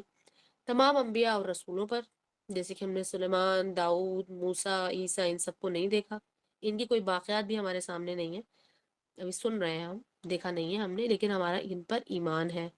بالکل اسی طرح سے رسول اللہ صلی اللہ علیہ وسلم کی تعلیمات پر ایمان ہے، اور رسول اللہ صلی اللہ علیہ وسلم کے ہونے پر بھی ہمارا جو ایمان ہے بیسیکلی ہمارے جیسے لوگوں کے لیے تو غائب ہے نا، ہمارے سامنے وہ نہیں ہے. ہم نے صرف سنا، کتابوں میں دیکھا. قرآن اس بات کی شہادت دیتا ہے. اور کیا آپ کے آباء و اجداد میں سے کوئی ایسا شخص موجود ہے جو آپ کو بتاتا ہے کہ اس نے رسول اللہ صلی اللہ علیہ وسلم کو دیکھا ہو؟ کوئی بھی نہیں ہے، سب غائب میں ہے. ٹھیک ہے، تو یہ وہ ہے ایمان لانا غائب پر. اچھا جی، یہاں پر میں ایک نا سوال اس سے پہلے کہ کسی کے ذہن میں آئے یا وہ کرنا ہی شروع کر دے، میں پہلے سے ہی بتا دیتی ہوں، یہ جن بھوت غائب نہیں ہوتے. اسی طرح سے جو لوگ پریڈکٹ کر رہے ہیں فیوچر کو، وہ غائب ہے، کیونکہ اللہ سبحانہ تعالیٰ جانتے ہیں، جو ہم نے کبھی دیکھا نہیں ہے. لیکن کسی کے بارے میں چیک کرنا کہ میں نے اس کو دیکھا، ہاں میں چیک کر کے بتاتا ہوں تمہیں، استخارہ جس کا نام لگاتے ہیں لوگ، وہ غائب نہیں ہے. وہ دنیا میں کہیں نہ کہیں ہو رہا ہوتا ہے. غائب وہ ہوتا ہے جو کہ آپ کبھی بھی اس کو وزٹ نہ کر سکیں. جیسے کہ رسول اللہ صلی اللہ علیہ وسلم کے دور کو ہم کبھی وزٹ نہیں کر سکتے، چاہے ٹائم مشین کیوں نہ آ جائے. ٹھیک ہے، اسی طرح سے خوابوں میں اکثر کچھ لوگ کسی ایسی جگہ پر چلے جاتے ہیں جہاں پر وہ حقیقی طور پر کبھی نہیں گئے ہوتے. یا لیٹ سے کہ مکہ کو لوگ دیکھتے تو وہ کہتے ہیں کہ ہاں وہ تو غیب میں چلا گیا تھا. آپ غیب میں نہیں گئے تھے، وہ حاضر ہے، یہاں پر موجود ہے. ٹھیک ہے، تو اس لیے یہ غیب کا جو مسئلہ ہے نا، ذرا ان ڈیپتھ اگر اس کو ڈسکس کریں تو بہت گمبھیر ہوتا چلا جائے گا، لہٰذا اس کو سمپل رکھیں. اور رسول اللہ صلی اللہ علیہ وسلم نے ہمارے دین کے بارے میں یہ اچھے سے بیان کر دیا کہ کسی بھی مومن کی دین کی خوبصورتی اس بات پر منحصر ہے کہ وہ ان معاملات میں نہ جائے جو کہ اس کا کنسرن نہیں ہے. ٹھیک ہے، جو ہمارا کہتے ہیں نا مائنڈ یور اون بزنس، جسے ہمارا مقصد نہیں ہے وہاں پر نہ جائے. لہٰذا غیب یہاں پر سمپلی جو ہمیں سمجھ میں آ رہا ہے وہ یہ ہے، اور جس کا مطلب بھی باقاعدہ طور پر یہی ہے. پھر یقیمون الصلاۃ میں آپ کو بیان کرنے کی کوشش کروں کہ نماز قائم کرنے کا مطلب ہے نماز کو اس کی اصلی حالت، یعنی کہ جو حالت رسول اللہ صلی اللہ علیہ وسلم نے ہمیں سکھائی ہے، جو طریقہ سکھایا ہے، جو مقصد سکھایا ہے، اور اس کو قائم کرنے کا مطلب ہے کہ آپ کی نیت یہ ہو کہ میں ہمیشہ نماز پڑھوں گی، اللہ کے آگے حاضر رہوں گی، اپنے آگے بچوں کو، سب کو، اپنے اہل و عیال کو اسی چیز پر لگا کر رکھوں گی یا رکھوں گا. اس کے علاوہ نماز کی جو حرمت ہے، یعنی کہ کس کس طریقے سے، یعنی کہ پاکیزگی، طہارت، اس کی جگہ، اس کی جو سنتیں ہیں اس کا خیال رکھنا. نماز ہمیں بے حیائی سے روکتی ہے، کیسے روکتی ہے، کیوں روکتی ہے، اللہ کے آگے جب ہم پیش ہوتے ہیں، اس چیز پر ہمیشہ قائم رہنا، یعنی کہ آپ کو لگے کہ یہ میرا کانسیپٹ ہے اور میں اس پر ہمیشہ قائم رہوں گی. دس از نماز قائم کرنا. ٹھیک ہے، one of the meanings of نماز قائم کرنا. اس کے علاوہ وَمِمَّا رَزَقْنَاهُمْ يُنْفِقُونَ، یہ تیسرا جو پہلو ہم ابھی دیکھیں گے کہ ہم نے جو کچھ ان کو رزق عطا کیا ہے، ينفقون، یہ وہ لوگ ہیں، واو نون پھر سے آگے دیکھیں، میں نے آپ کو ابھی سمجھایا تھا یہ پیٹرن، یؤمنون میں دیکھا، یخادعون میں آپ کو لکھوایا میں نے ينفقون، یا کو علیحدہ کر دیں اور واو نون کو علیحدہ کر دیں، بیچ میں سے آپ کو آرام سے وہ ورڈ مل جائے گا، ٹھیک ہے۔ تو نفاق ایک ہوتا ہے جس کو ہم ہپوکریسی کہتے ہیں، اور انفاق کا مطلب ہوتا ہے خرچ کرنا۔ تو یہ خرچ کرنے والے لوگ ہیں اس میں سے جو کہ اللہ نے ان کو دیا ہے رزق۔ کیا دیا بھائی؟ کسی کو تو اللہ تعالیٰ نے پیسے دیے ہی نہیں ہیں، کسی کو تو بہت کم وسائل دیے ہیں۔ تو یہاں سے ہمیں کیا پتہ چلتا ہے؟ ہمارا جو سب سے پہلا کانسیپٹ ہمارا ماشاءاللہ سے کریٹ کیا ہے نا لوگوں نے، وہ ہے کہ خرچ کرنے کا مطلب ہے پیسے خرچ کرنا۔ بھائی آپ کو اللہ نے رزق بڑی اور صورتوں میں دیا، آپ کو ہو سکتا ہے علم دیا ہو سکتا ہے آپ کے پاس کوئی اسکل ہو سکتا ہے آپ کے پاس بڑا گھر، گاڑی، پیسے نہیں ہیں تو آپ کے پاس کپڑے زیادہ ہوں، ہو سکتا ہے آپ کی باتیں بہت اچھی ہوں، ہو سکتا ہے آپ کھانا بہت اچھا پکاتی ہوں۔ آپ کو جو whatever set of skills اللہ سبحانہ تعالیٰ نے دیے اور دیا ہے، ٹھیک ہے، ہو سکتا ہے کہ آپ کے اندر اسکل آف کنونس کرنے کی اسکل ہو، کسی کو آپ کسی چیز پر بڑے اچھے سے کنونس کرتے ہیں، کوئی شخص کسی بات پر پریشان ہے، آپ اس کو مورلی بڑا اچھا کاؤنسل کر سکتے ہیں، ہو سکتا ہے یہ آپ کے پاس اسکل ہو سکتا ہے کہ آپ جب اللہ کا نام لیتے ہیں کسی کے آگے تو وہ شخص بڑا موٹیویٹ ہوتا ہے، ہو سکتا ہے۔ ہم کتنے لوگوں سے ایسی اپنی زندگی میں ملے ہوں گے کہ ہم کہتے ہیں کہ یار یہ بندہ جب دعا کرتا ہے نا، مجھے اس کی یہ طریقہ بڑا اچھا لگتا ہے، جب یہ شخص اللہ کا نام لیتی ہے یا لیتا ہے نا، بڑا مجھے خوبصورت لگتا ہے، یا مجھے اللہ یاد آتا ہے، یا میرا بھی دل کرتا ہے کہ میں اس کی طرح بن جاؤں، یا فلاں بندی میں نے اس کو پردہ کرتے ہوئے دیکھا ہے، جس طرح وہ پردہ کرتی ہے نا، میری خواہش ہے کہ میں اس طرح سے کروں، یا میں اس سے پوچھوں کہ یار تم کس طرح سے تم نے شروع کیا، کہ تمہاری کیا جرنی ہے۔ اسی طرح سے مردوں میں ہم نے دیکھا کہ کچھ مرد حضرات ہوتے ہیں، وہ کسی اور اپنے بڑے کزن سے، ابو سے، بڑے بھائی سے، چاچو سے، ماموں سے، کسی سے انسپائر ہوتے ہیں، ظاہر ہے کسی اچھی چیز سے انسپائر ہوتے ہیں کہ بھئی فلاں ان کی چیز ایسی، ان کے اندر یہ کوالٹی ہے، تو پھر آپ کیا کرتے ہیں کہ جب انسپائر ہوتے ہیں تو آپ چاہتے ہیں کہ آپ بھی ویسا کریں، تو پھر جب آپ ایسے شخص کو اپروچ کریں گے اپنے ہیلپ کے لیے، اپنے سپورٹ کے لیے، تو وہ جب آپ کی ہیلپ کرے گا دیٹ از انفاق، اوکے، وہ خرچ کر رہا ہے اپنی اسکل میں سے، اپنا وقت کسی پر خرچ کرنا، کسی کی عادت کے لیے جانا، کسی کو ہیلپ کے لیے پوچھنا، اپنے پڑوسیوں کو پوچھنا، صلہ رحمی کا اہتمام کرنا، جو کہ بہت مشکل کام ہے، ٹھیک ہے، اس لیے اللہ سبحانہ تعالیٰ نے اس کا اجر بہت بڑا رکھا ہے۔ اور صلہ رحمی کا بائی دا وے مقصد صرف اور صرف صلہ رحمی ہی ہوتا ہے، اور آگے پیچھے جانے کی ضرورت نہیں ہے، اس کو ہم انشاءاللہ ڈسکس کریں گے۔ صلہ رحمی کے علاوہ اور اللہ سبحانہ تعالیٰ نے بانڈز کو کس طرح سے انٹیکٹ رکھنے کا حکم دیا، لہٰذا صرف پیسہ ہی نہیں، اپنی اسکلز، اپنے دل، اپنے ایموشنز کسی کے اوپر خرچ کرنا، اپنا وقت خرچ کرنا، یہ تمام کیریکٹرسٹکس اللہ سبحانہ تعالیٰ نے تقوی کے پروسیس میں بیان کیے، کہ جب تقوی پہ جانا ہے تمہیں۔ ہم سورہ الفاتحہ الحمدللہ رب العالمین پڑھتے ہوئے ہم نے سوچا کون ہے انعام یافتہ لوگ، پھر ہم وی لینڈ اپ ان سورہ البقرہ۔ سورہ البقرہ کی دوسری آیت میں ہمیں پتہ چلتا ہے کہ تقوی والوں کی بات ہو رہی ہے، ہدایت کی بات ہو رہی ہے، اس کتاب کی بات ہو رہی ہے، تو مجھے سمجھ آ گئی کہ میں اس کتاب کو مزید پڑھوں گی اور اس کو سمجھنے کی کوشش کروں گی، کیونکہ یہ کتاب بے شک اس کے اندر کوئی شک نہیں ہے، یعنی کہ کوئی ٹیڑھ پن نہیں ہے اس کتاب میں، تو سیدھے سیدھے احکام ہے، تو میں اس کو پڑھ لوں گی۔ لیکن آگے سے پتہ چلتا ہے پھر ہدایت بھی ایک چیز ہے، اور پھر وہ ان کو ملتی ہے جو کہ تقوی والے ہیں۔ اب میرے ذہن میں سوال آئے گا کہ تقوی کون کیا ہے، کہاں سے آیا؟ تو تقوی کے اللہ سبحانہ تعالیٰ نے بڑے مین ایٹریبیوٹس یہاں پہ بیان کر دیے، اس لیے کہ بگنرز کے لیے شروع کی چیزیں ہی کافی ہیں کہ وہ اس کو امپلائی کریں اپنے اوپر، کس طرح سے لاگو ہوتی ہیں وہ چیزیں۔ تو ہمیں 3 چیزیں مل گئی۔ پھر والذین یؤمنون، اور یہ وہ لوگ ہیں یؤمنون بما انزل الیک وما انزل من قبلک وبالآخرۃ هم یوقنون، اور یہ وہ لوگ بھی ہیں جو کہ ایمان لاتے ہیں اس چیز پر جو کہ ہم نے آپ کی طرف نازل کی ہے۔ یہاں پر رسول اللہ صلی اللہ علیہ وسلم کو مخاطب کر کے کہا جا رہا ہے، اور رسول اللہ صلی اللہ علیہ وسلم کی طرف کیا نازل کیا گیا ہے؟ یہاں پر اللہ سبحانہ وتعالیٰ نے قرآن کا لفظ کیوں نہیں استعمال کیا؟ کیا چیز ہے جو نازل کی گئی؟ قرآن کیوں نہیں لکھا اللہ نے جب اس کا مطلب ہی قرآن ہے؟ بتائیے۔ وہی آتی تھی نا نبی پاک صلی اللہ علیہ وسلم پر اس کو ہاں جمع کر کے قرآن کے مجموعے کی شکل تو بعد میں دی گئی، تو یہ وہی ٹھیک کا ہے، ذکر ہو رہا ہے۔ لیکن وہی میں کیا ہوتا، وہی میں صرف قرآن آتا تھا؟ مطلب آپ جی جی کہہ لیں کہ ان تمام جو رسول اللہ پاک صلی اللہ علیہ وسلم کے الفاظ وہی اور عمل جی جو بھی ان کا پریکٹس جو تھی سب کچھ آتا ہے اس میں۔ جی، تو ہمیں اس سے، اس آیت سے ہمیں کیا کیا پتہ چلتا ہے کہ رسول اللہ صلی اللہ علیہ وسلم کی طرف جو بھی میسج آیا ہے اس پر آپ کا ایمان۔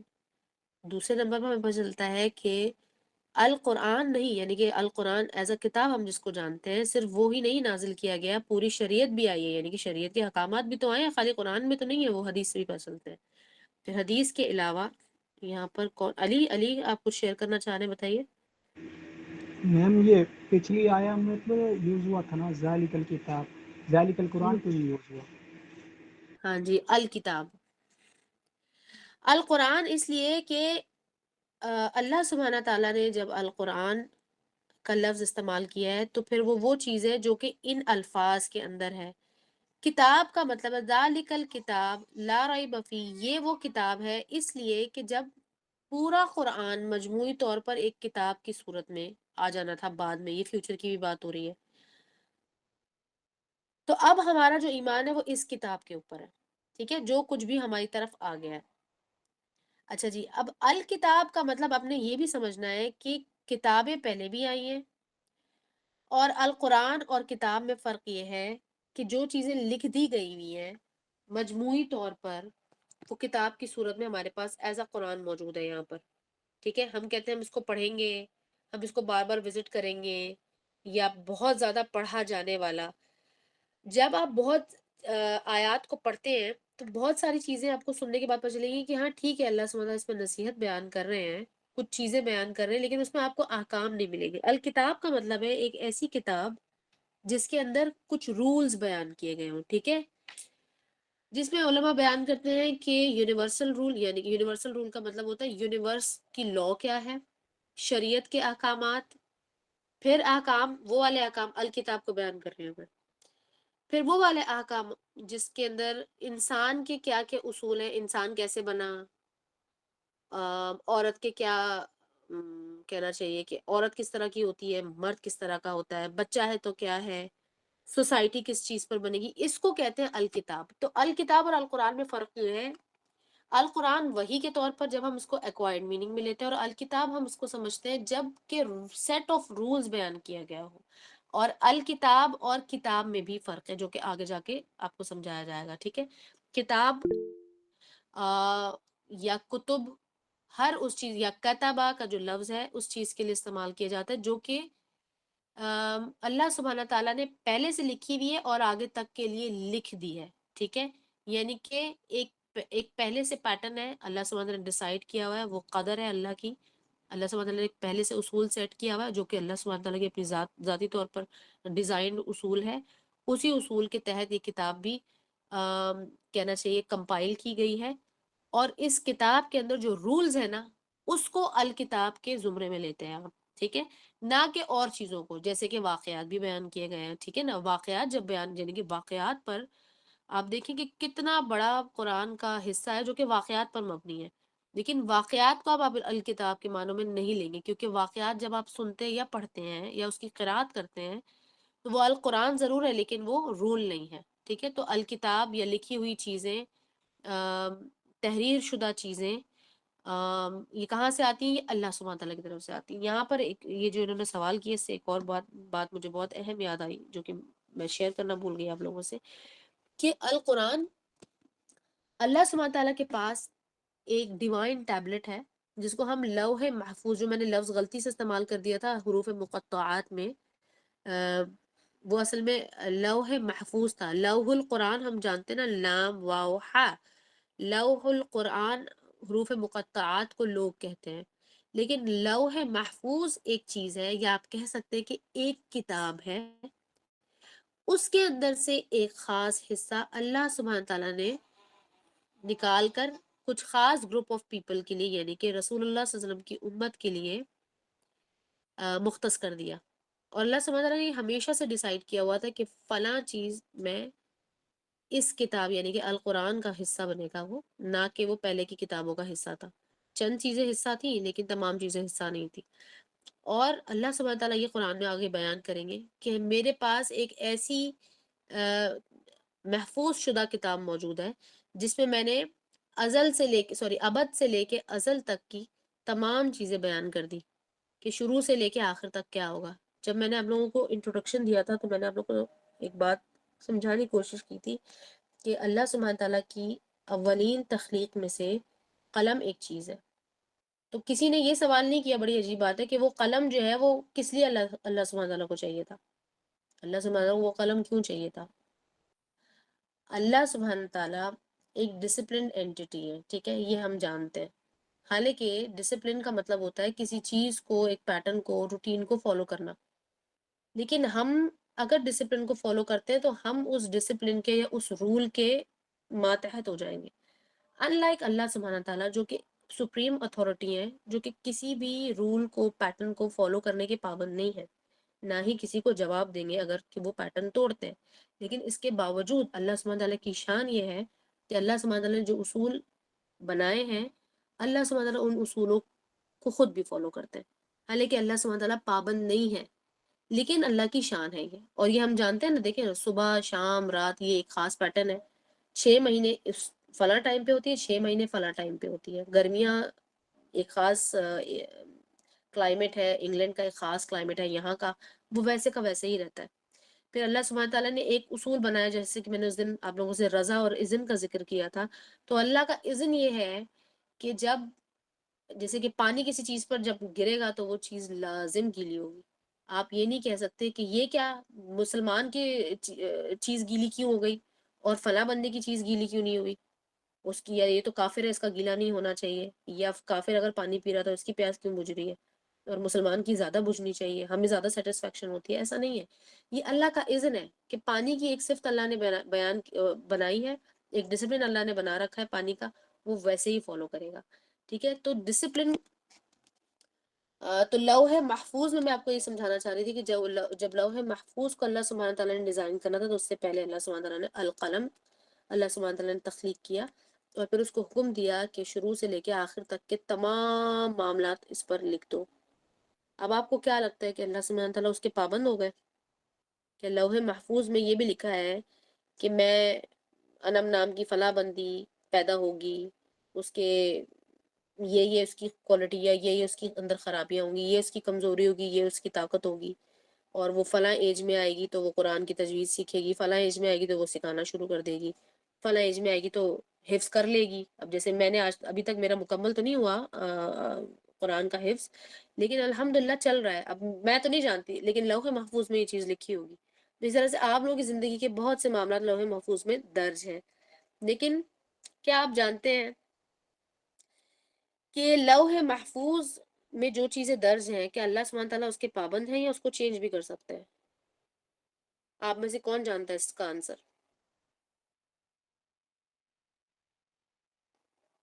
جی کون؟ ثنا بتانا چاہ رہی ہے؟ علی بتانا چاہ رہے ہیں؟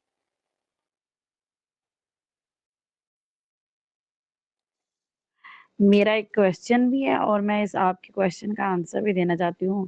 آپ ہاں نے جی، ہاں بولا جی، کہ الکتاب، اس کا مطلب پری ڈیفائنڈ انسٹرکشن، اس کا ہاں جی، مطلب ہے کہ ہماری زندگی اور ہماری قسمت اور ہماری پوری لائف جو ہے اس جی کی جی بھی جی اللہ تعالیٰ نے ایک کتاب جو ہے وہ لکھ رکھی ہے. جی جی بالکل ٹھیک وہی ہے، اللہ محفوظ میں ہم آئے نا.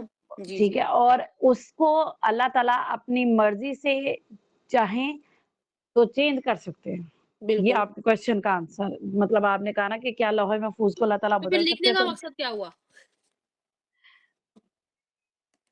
یہ یہ اللہ ثنا تعالیٰ سے، نے میرا ان ثنا سے سوال نہیں ہے. ثنا آپ جائیں تو جواب دیں، اور بھی اگر کوئی جواب دینا چاہے تو دے، میں لیکن پھر بھی نکلتا ہے نا میں سوال. اس کے اوپر ذرا ہوں مائنڈ اسٹرومنگ کرنا چاہوں گی. مطلب اللہ ہوں تعالیٰ نے لکھ دیا ہے، ٹھیک ہے، ہوں لیکن جب ہم دعا کرتے ہیں، ہوں ٹھیک ہے، جب ہم دعا کرتے ہیں تو اللہ تعالیٰ سے ہم، ظاہر ہے ہم اللہ تعالیٰ سے جب دعا کرتے ہیں تو اللہ تعالیٰ کو وہ ہوں چیز یا ہماری وہ دعا ہوں اتنی پسند بھی آ سکتی ہے کہ اللہ تعالیٰ جو ہے وہ، اب جس طرح میں اپنی پرسنل لائف کو دیکھ کے اگر کچھ کہوں تو میں اللہ تعالیٰ سے دعا مانگتی ہوں، اور میں کیا پتہ اللہ تعالیٰ کو میری کوئی دعا یا میری ادا یا میرا کوئی لفظ یا میرا کا آج سے نکلا ہوا آنسو اتنا پسند آ جائے کہ وہ اللہ ہوں تعالیٰ جو ہے وہ خوش ہو کر یا جس طرح بھی ہے وہ اللہ تعالیٰ جانتے، میں تو نہیں بتا سکتی اللہ تعالیٰ کی ہوں بڑائی اور صفت کو، تو اللہ تعالیٰ وہ چینج کر دے۔ اور بالکل اللہ تعالیٰ نے انسان کو اختیار دیا ہے اپنی لائف کے بارے میں، ٹھیک ہے؟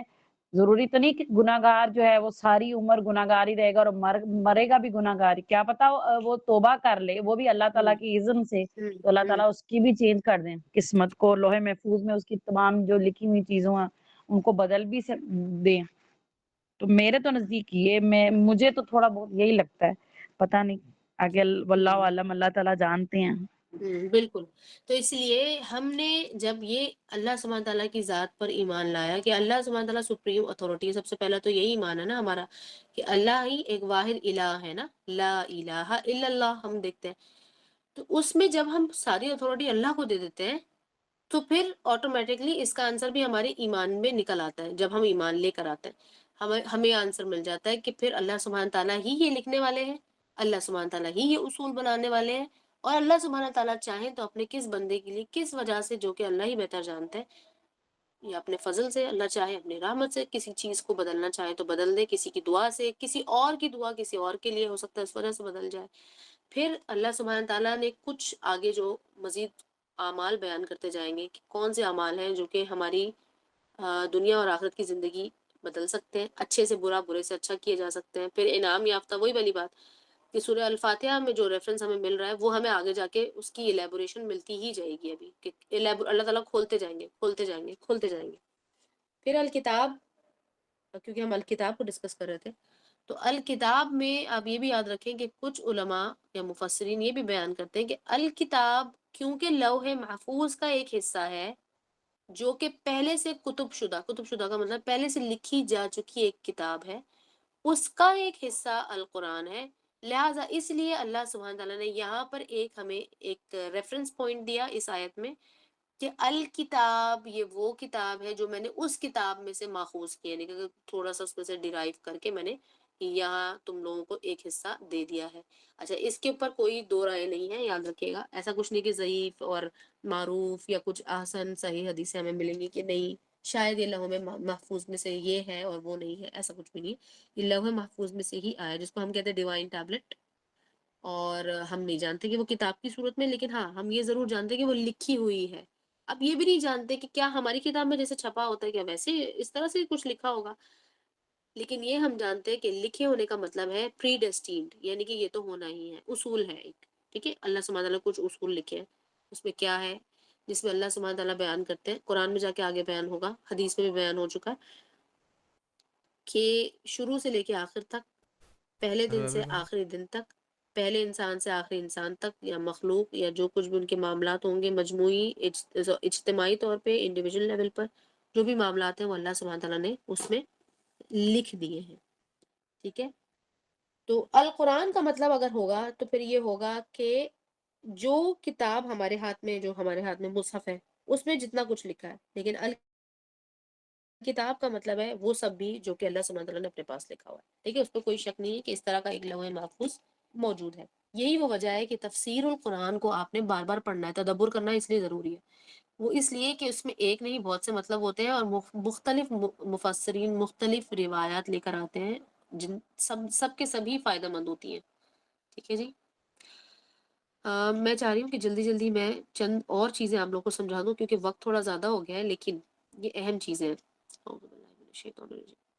اچھا جی، تو رسول اللہ صلی اللہ علیہ وسلم کی طرف جو ذکر نازل کیا گیا اس کی بات بھی ہو رہی ہے، جو ذکر ہمارے پاس حدیث کی شکل میں ہے وہ بھی، اور وہ شریعت کے احکامات جس کی ایلیبوریشن رسول اللہ صلی اللہ علیہ وسلم کی زندگی میں ہمیں ملی ہے، جو کہ نشاندہی قرآن میں کی گئی ہے، اصول قرآن میں سیٹ کیا گیا، شریعت کا اصول اس میں، حرمات اس میں بیان کی گئی، لیکن ایلیبوریشن، مزید ایکسپلینیشن، ڈیٹیلز ہمیں رسول اللہ صلی اللہ علیہ وسلم سے ملتی ہیں۔ تو اس تمام ذکر پر ایمان لانا، یہ وہی لوگ ہیں جو کہ تقوی والے لوگ ہیں، ٹھیک ہے۔ آپ نے اس کو پہلی آیت سے، پہلی ٹرم سے ریلیٹ کرنا ہے۔ اور پھر یہ کون ہے؟ وما انزل من قبلک، اور ان سے پہلے بھی جو کچھ آیا ہے، نازل کیا گیا ہے، یعنی کہ پہلے بھی رسولوں پر جو کچھ نازل کیا گیا ہے، تعلیمات، شریعت، وہ تمام چیزیں، وبالآخرۃ ہم یوقنون، اور آخرت پر بھی یقین رکھتے ہیں، ٹھیک ہے۔ یوقنون میں پھر وہی والا فارم استعمال ہو رہا ہے، یا کو علیحدہ کر لیں اور واو نون کو علیحدہ کر لیں، آپ کو یقین والا لفظ مل جائے گا، ٹھیک ہے، یقین کا لفظ مل جائے گا۔ تو یقین مطلب کہ آپ کو پتہ ہے کہ یہ تو آنا ہی ہے، آلدو آپ نے یہ کبھی دیکھا نہیں ہے، نہ ہی یہ کسی کے ساتھ ابھی تک ہوا ہے. کسی کے ساتھ ہوا ہے؟ آخرت ہوئی ہے ابھی تک؟ کسی کے ساتھ نہیں ہوئی نا. تو آخرت کا کیا مطلب ہے اب ہم سمجھیں گے. آخرت کا ہمیشہ یہی مطلب ہوتا ہے، موت سے لے کے میدان حشر تک، اور میدان حشر سے لے کے ویر ایور جو بھی اللہ نے کسی کے لیے لکھا ہے، جہنم یا جنت، اس تک اس کو آخرت کہا جاتا ہے. تو اس پورے پروسیجر میں یعنی کہ مرنے سے لے کے آخر کے دن تک کسی نے کچھ بھی نہیں دیکھا. ٹھیک ہے نا، کسی نے بھی نہیں دیکھا ابھی تک، یہ کسی کے ساتھ ہوا نہیں، یہ ہوگا.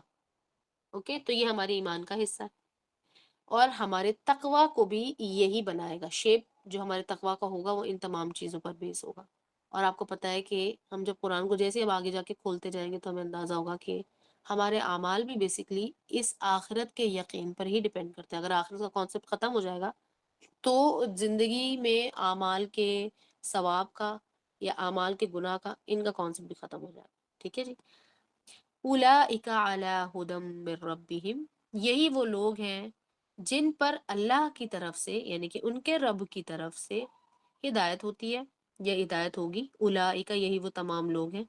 واولئک هم المفلحون، اور یہی وہ تمام لوگ ہیں جو کہ المفلحون ہیں. ٹھیک ہے. قد افلح المؤمنون، یہ آیت کبھی سنی ہے آپ نے؟ قد افلح المؤمنون، آپ میں سے کسی نے یہ آیت سنی ہے؟ جی سنیے. ٹھیک ہے. قد افلح المؤمنون سورۃ المؤمنون کی آیت ہے، پہلی آیت ہے. اسی طرح سے آپ کو سورۃ الاعلیٰ میں بھی یہ ریفرنس مل جائے گا. سورۃ الاعلیٰ رسول اللہ صلی اللہ علیہ وسلم کی پسندیدہ ترین صورتوں میں سے ہے.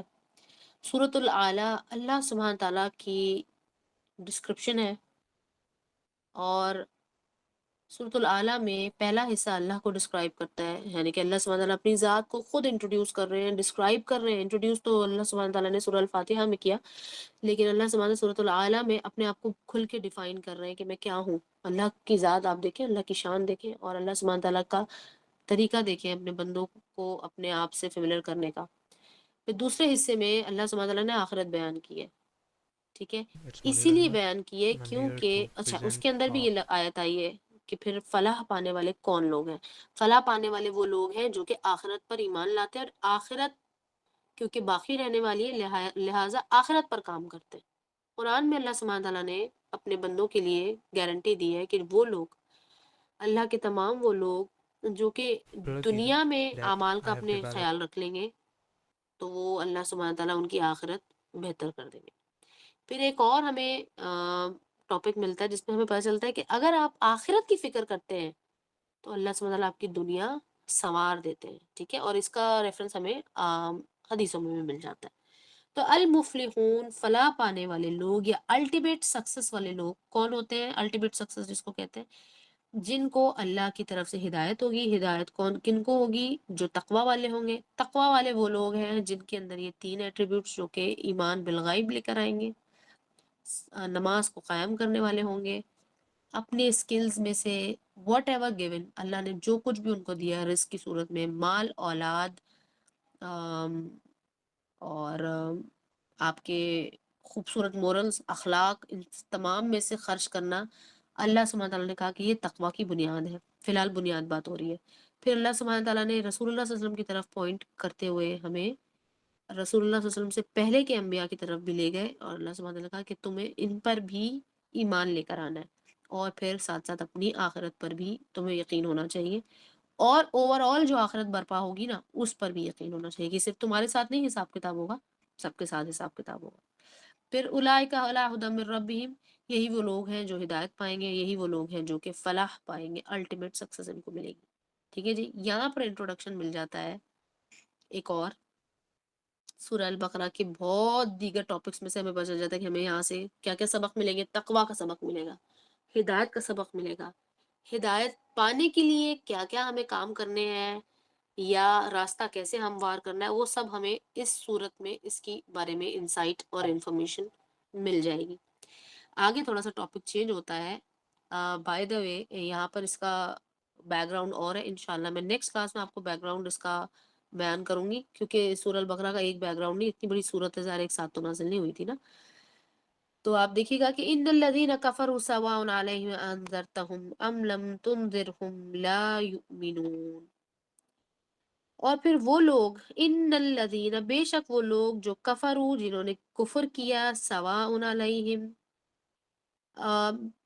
سواء ان کا مطلب ہوتا ہے کہ برابر ہیں، علیہم ان کے لیے برابر ہے، انذرتہم کہ تم ان کو ڈراؤ، ام لم تنذرہم یا پھر تم انہیں نہ ڈراؤ، لا یؤمنون وہ کبھی بھی ایمان لے کر نہیں آئیں گے.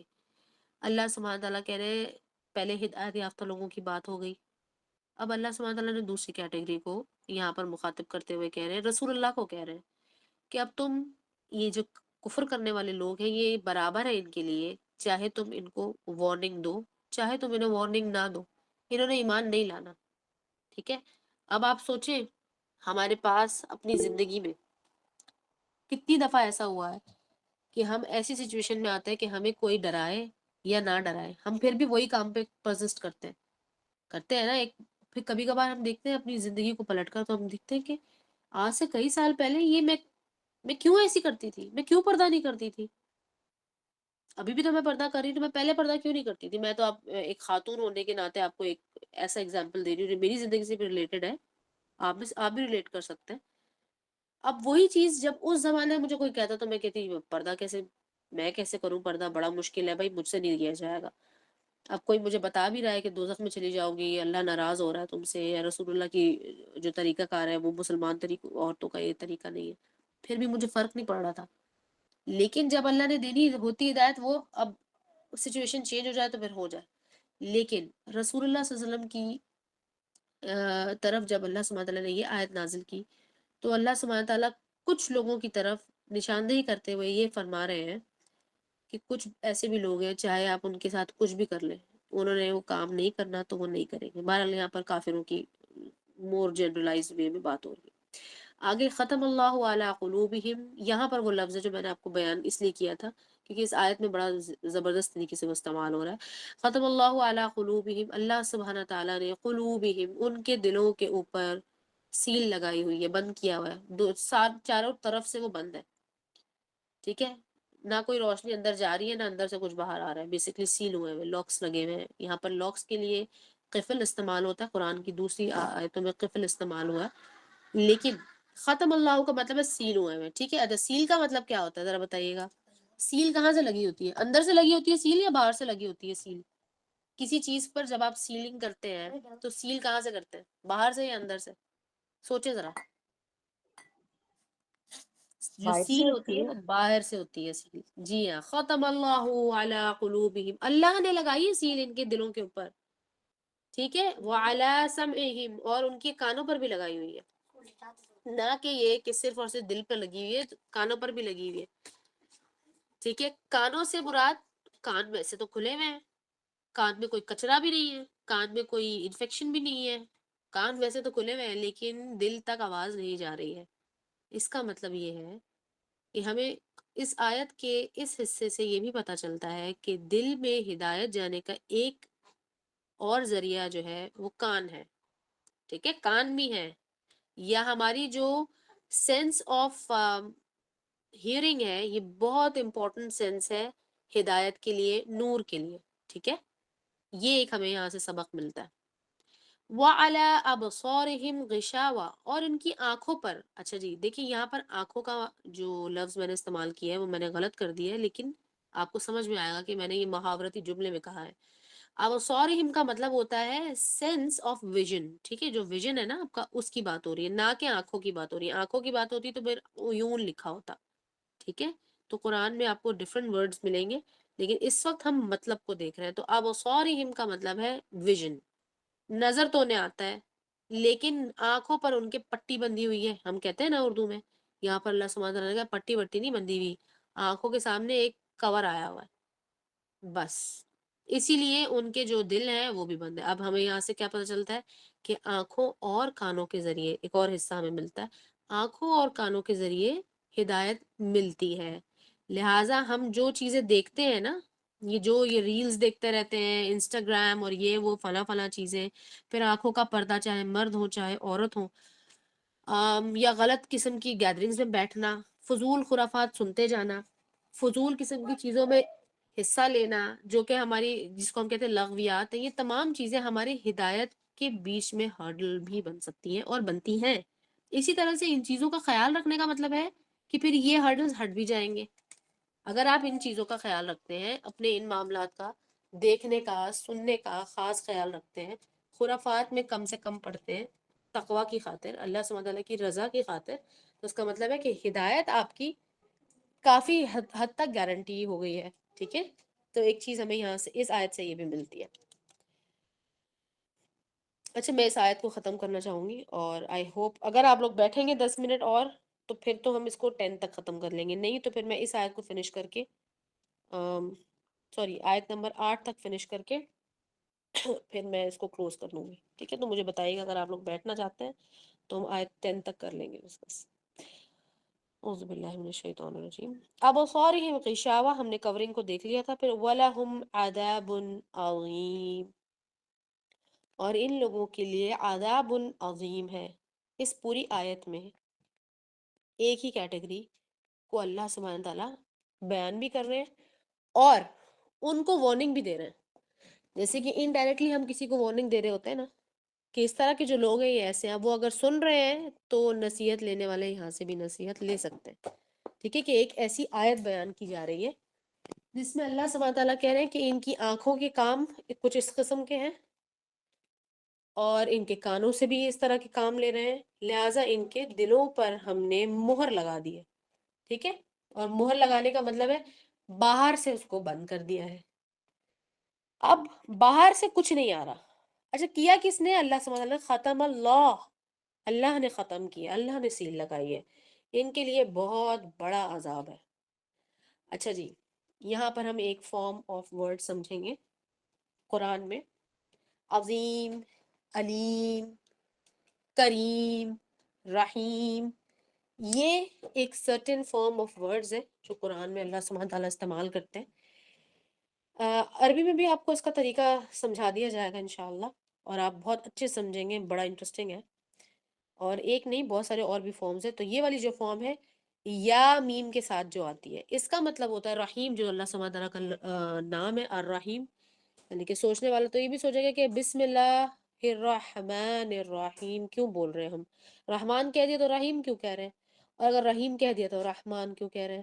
لہٰذا رحیم اور عظیم اس کا مطلب ہے کہ کنٹینیوس، ٹھیک ہے، کنٹینیوٹی میں ایک چیز ہوتی رہے گی، یعنی کہ اللہ سبحانہ تعالیٰ اگر رحم کرنے والے ہیں، یعنی کہ رحم کا مطلب جو ہے وہ ریلیٹڈ ہے عورت کے رحم سے، یعنی کہ عورت کے یوٹرس سے، جس کو ہم کہتے ہیں نا صلہ رحمی کرنا، ماں کے پیٹ کے ذریعے سے جو رشتے بنے ہیں اس کا خیال کرنا، ٹھیک ہے، بیسک رشتے وہ ہوتے ہیں، اور پھر رحم اللہ سبحانہ تعالیٰ نے اپنی رحمت سے بھی جوڑ دیا، کیوں؟ کیونکہ وہ اللہ سبحانہ تعالیٰ نے عورت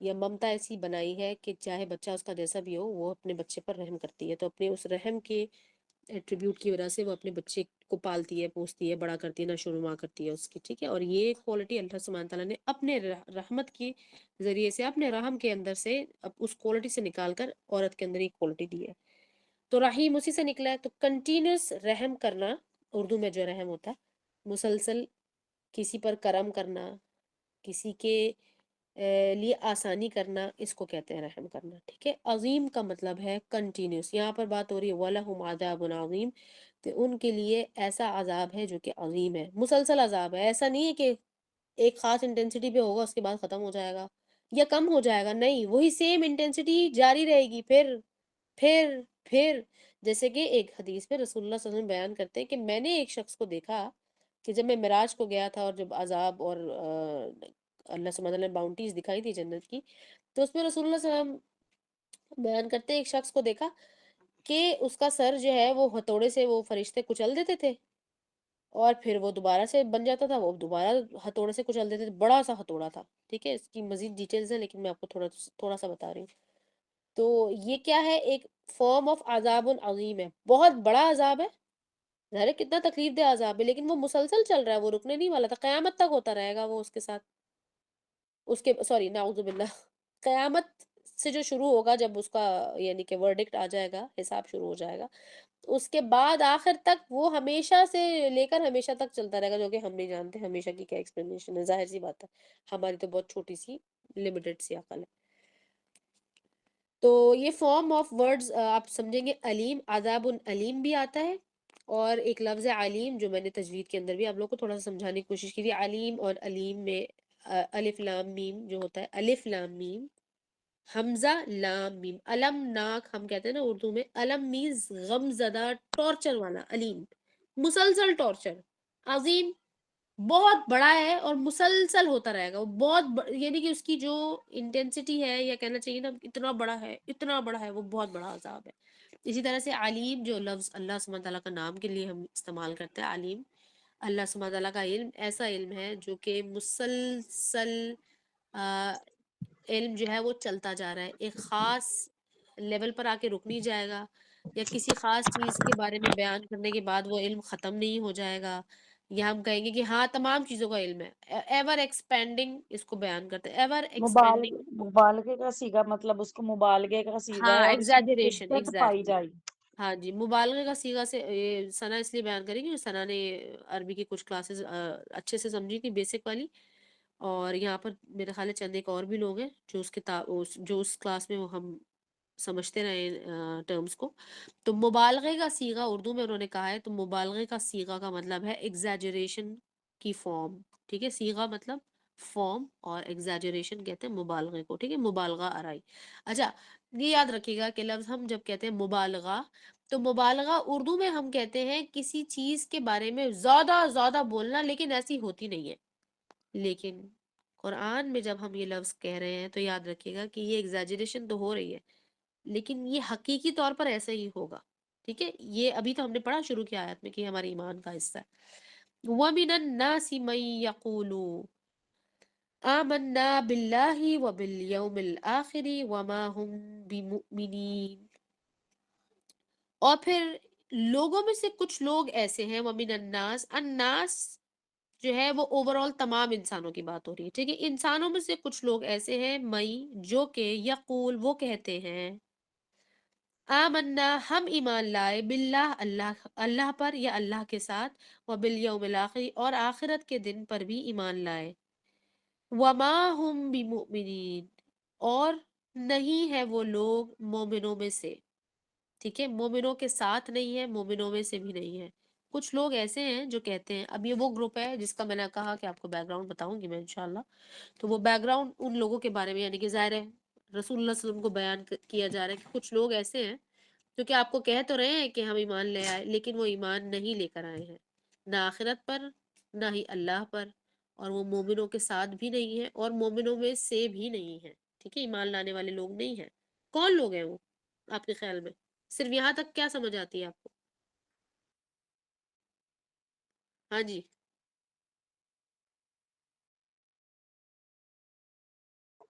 انم آپ کوشچن ریپیٹ کریں گی اپنا؟ ہاں جی، میں نے کوشچن کیا تھا کہ یہ کون لوگ ہیں جو کہہ رہے ہیں کہ ہم ایمان لے آئے لیکن اصل میں ایمان نہیں لائے؟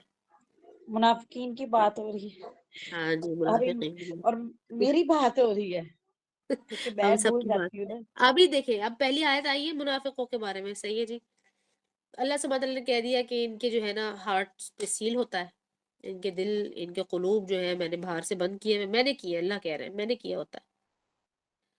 اب پہلی آیت آئی ہے جس سے پتہ چل رہا ہے کہ یہ منافق ہیں۔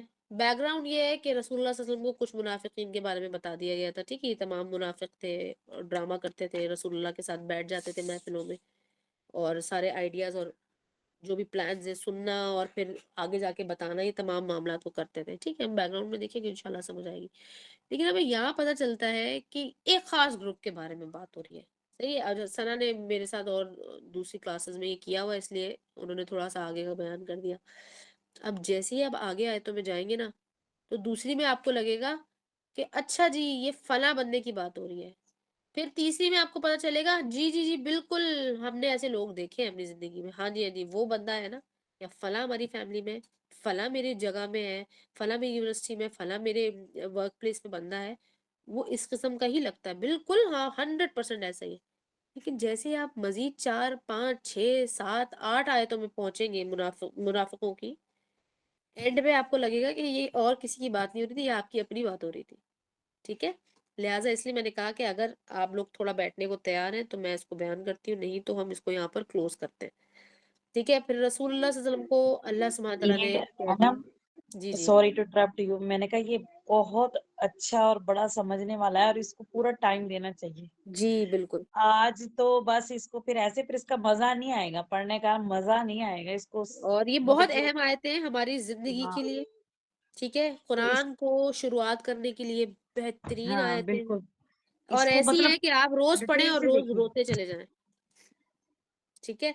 لیکن اس کو سمجھنے کے لیے تھوڑا سا وقت چاہیے آپ لوگوں کا۔ اللہ تعالیٰ آپ لوگوں کے وقت میں بہت برکت، اپنا خاص فضل بھی عطا فرمائے آپ سب کو کہ آپ لوگ بیٹھے اس پہ اور کچھ وقت دیا آپ لوگوں نے۔ انشاءاللہ ہم اس کو نیکسٹ کلاس میں، یعنی کہ کل اس کو، کل کی ہاں جی کلاس کل ہی، میں کل ہماری نا یہ کلاس ہے، اس پلیز کو آپ ڈسکس کریں۔ پلیز کر دیں، کچھ کر دیں، یہ کلاس 20 منٹ لیٹ ہوتی ہے۔ ہمارا کیا قصور ہے جو ہم 9:30 بجے آن ہاں لائن جو ہو پہلے جاتے آ ہیں؟ جاتے ہیں، میں کیا کہوں آپ بتائیں، ہم تو شروع کر دیں گے ہم،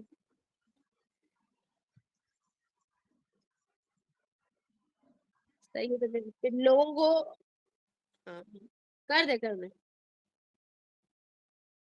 تو پیٹرن یہی رہے گا تاکہ ان کو پتا ہو، جو اگر لیٹ آ رہے ہیں پتا ہو کہ وہ کیا لوز کریں گے۔ لوز یہ کریں گے تھوڑا سا بیک گراؤنڈ فضائل دوسرے نمبر پہ، تیسرے نمبر پر مشکل الفاظ اور ان کے روٹ ورڈز اور ان کے مطلب، ہو سکتا ہے وہ مس کریں، اگر شروع کے 20 منٹ مس کریں گے تاکہ ہم سٹارٹ کر دیں، ٹھیک ہے جی؟ چلیے جی، سبحانک اللہم و بحمدک، نشہد ان لا الہ الا انت، نستغفرک و نتوب الیک۔ اللہ سبحانہ تعالیٰ ہمیں اس سے استفادہ اٹھانے والا بنائے اور ایک دوسرے کو ریمائنڈر کرنے والا بنائے اور غافلوں میں سے ہرگز نہ بنائے۔ السلام علیکم ورحمۃ اللہ وبرکاتہ۔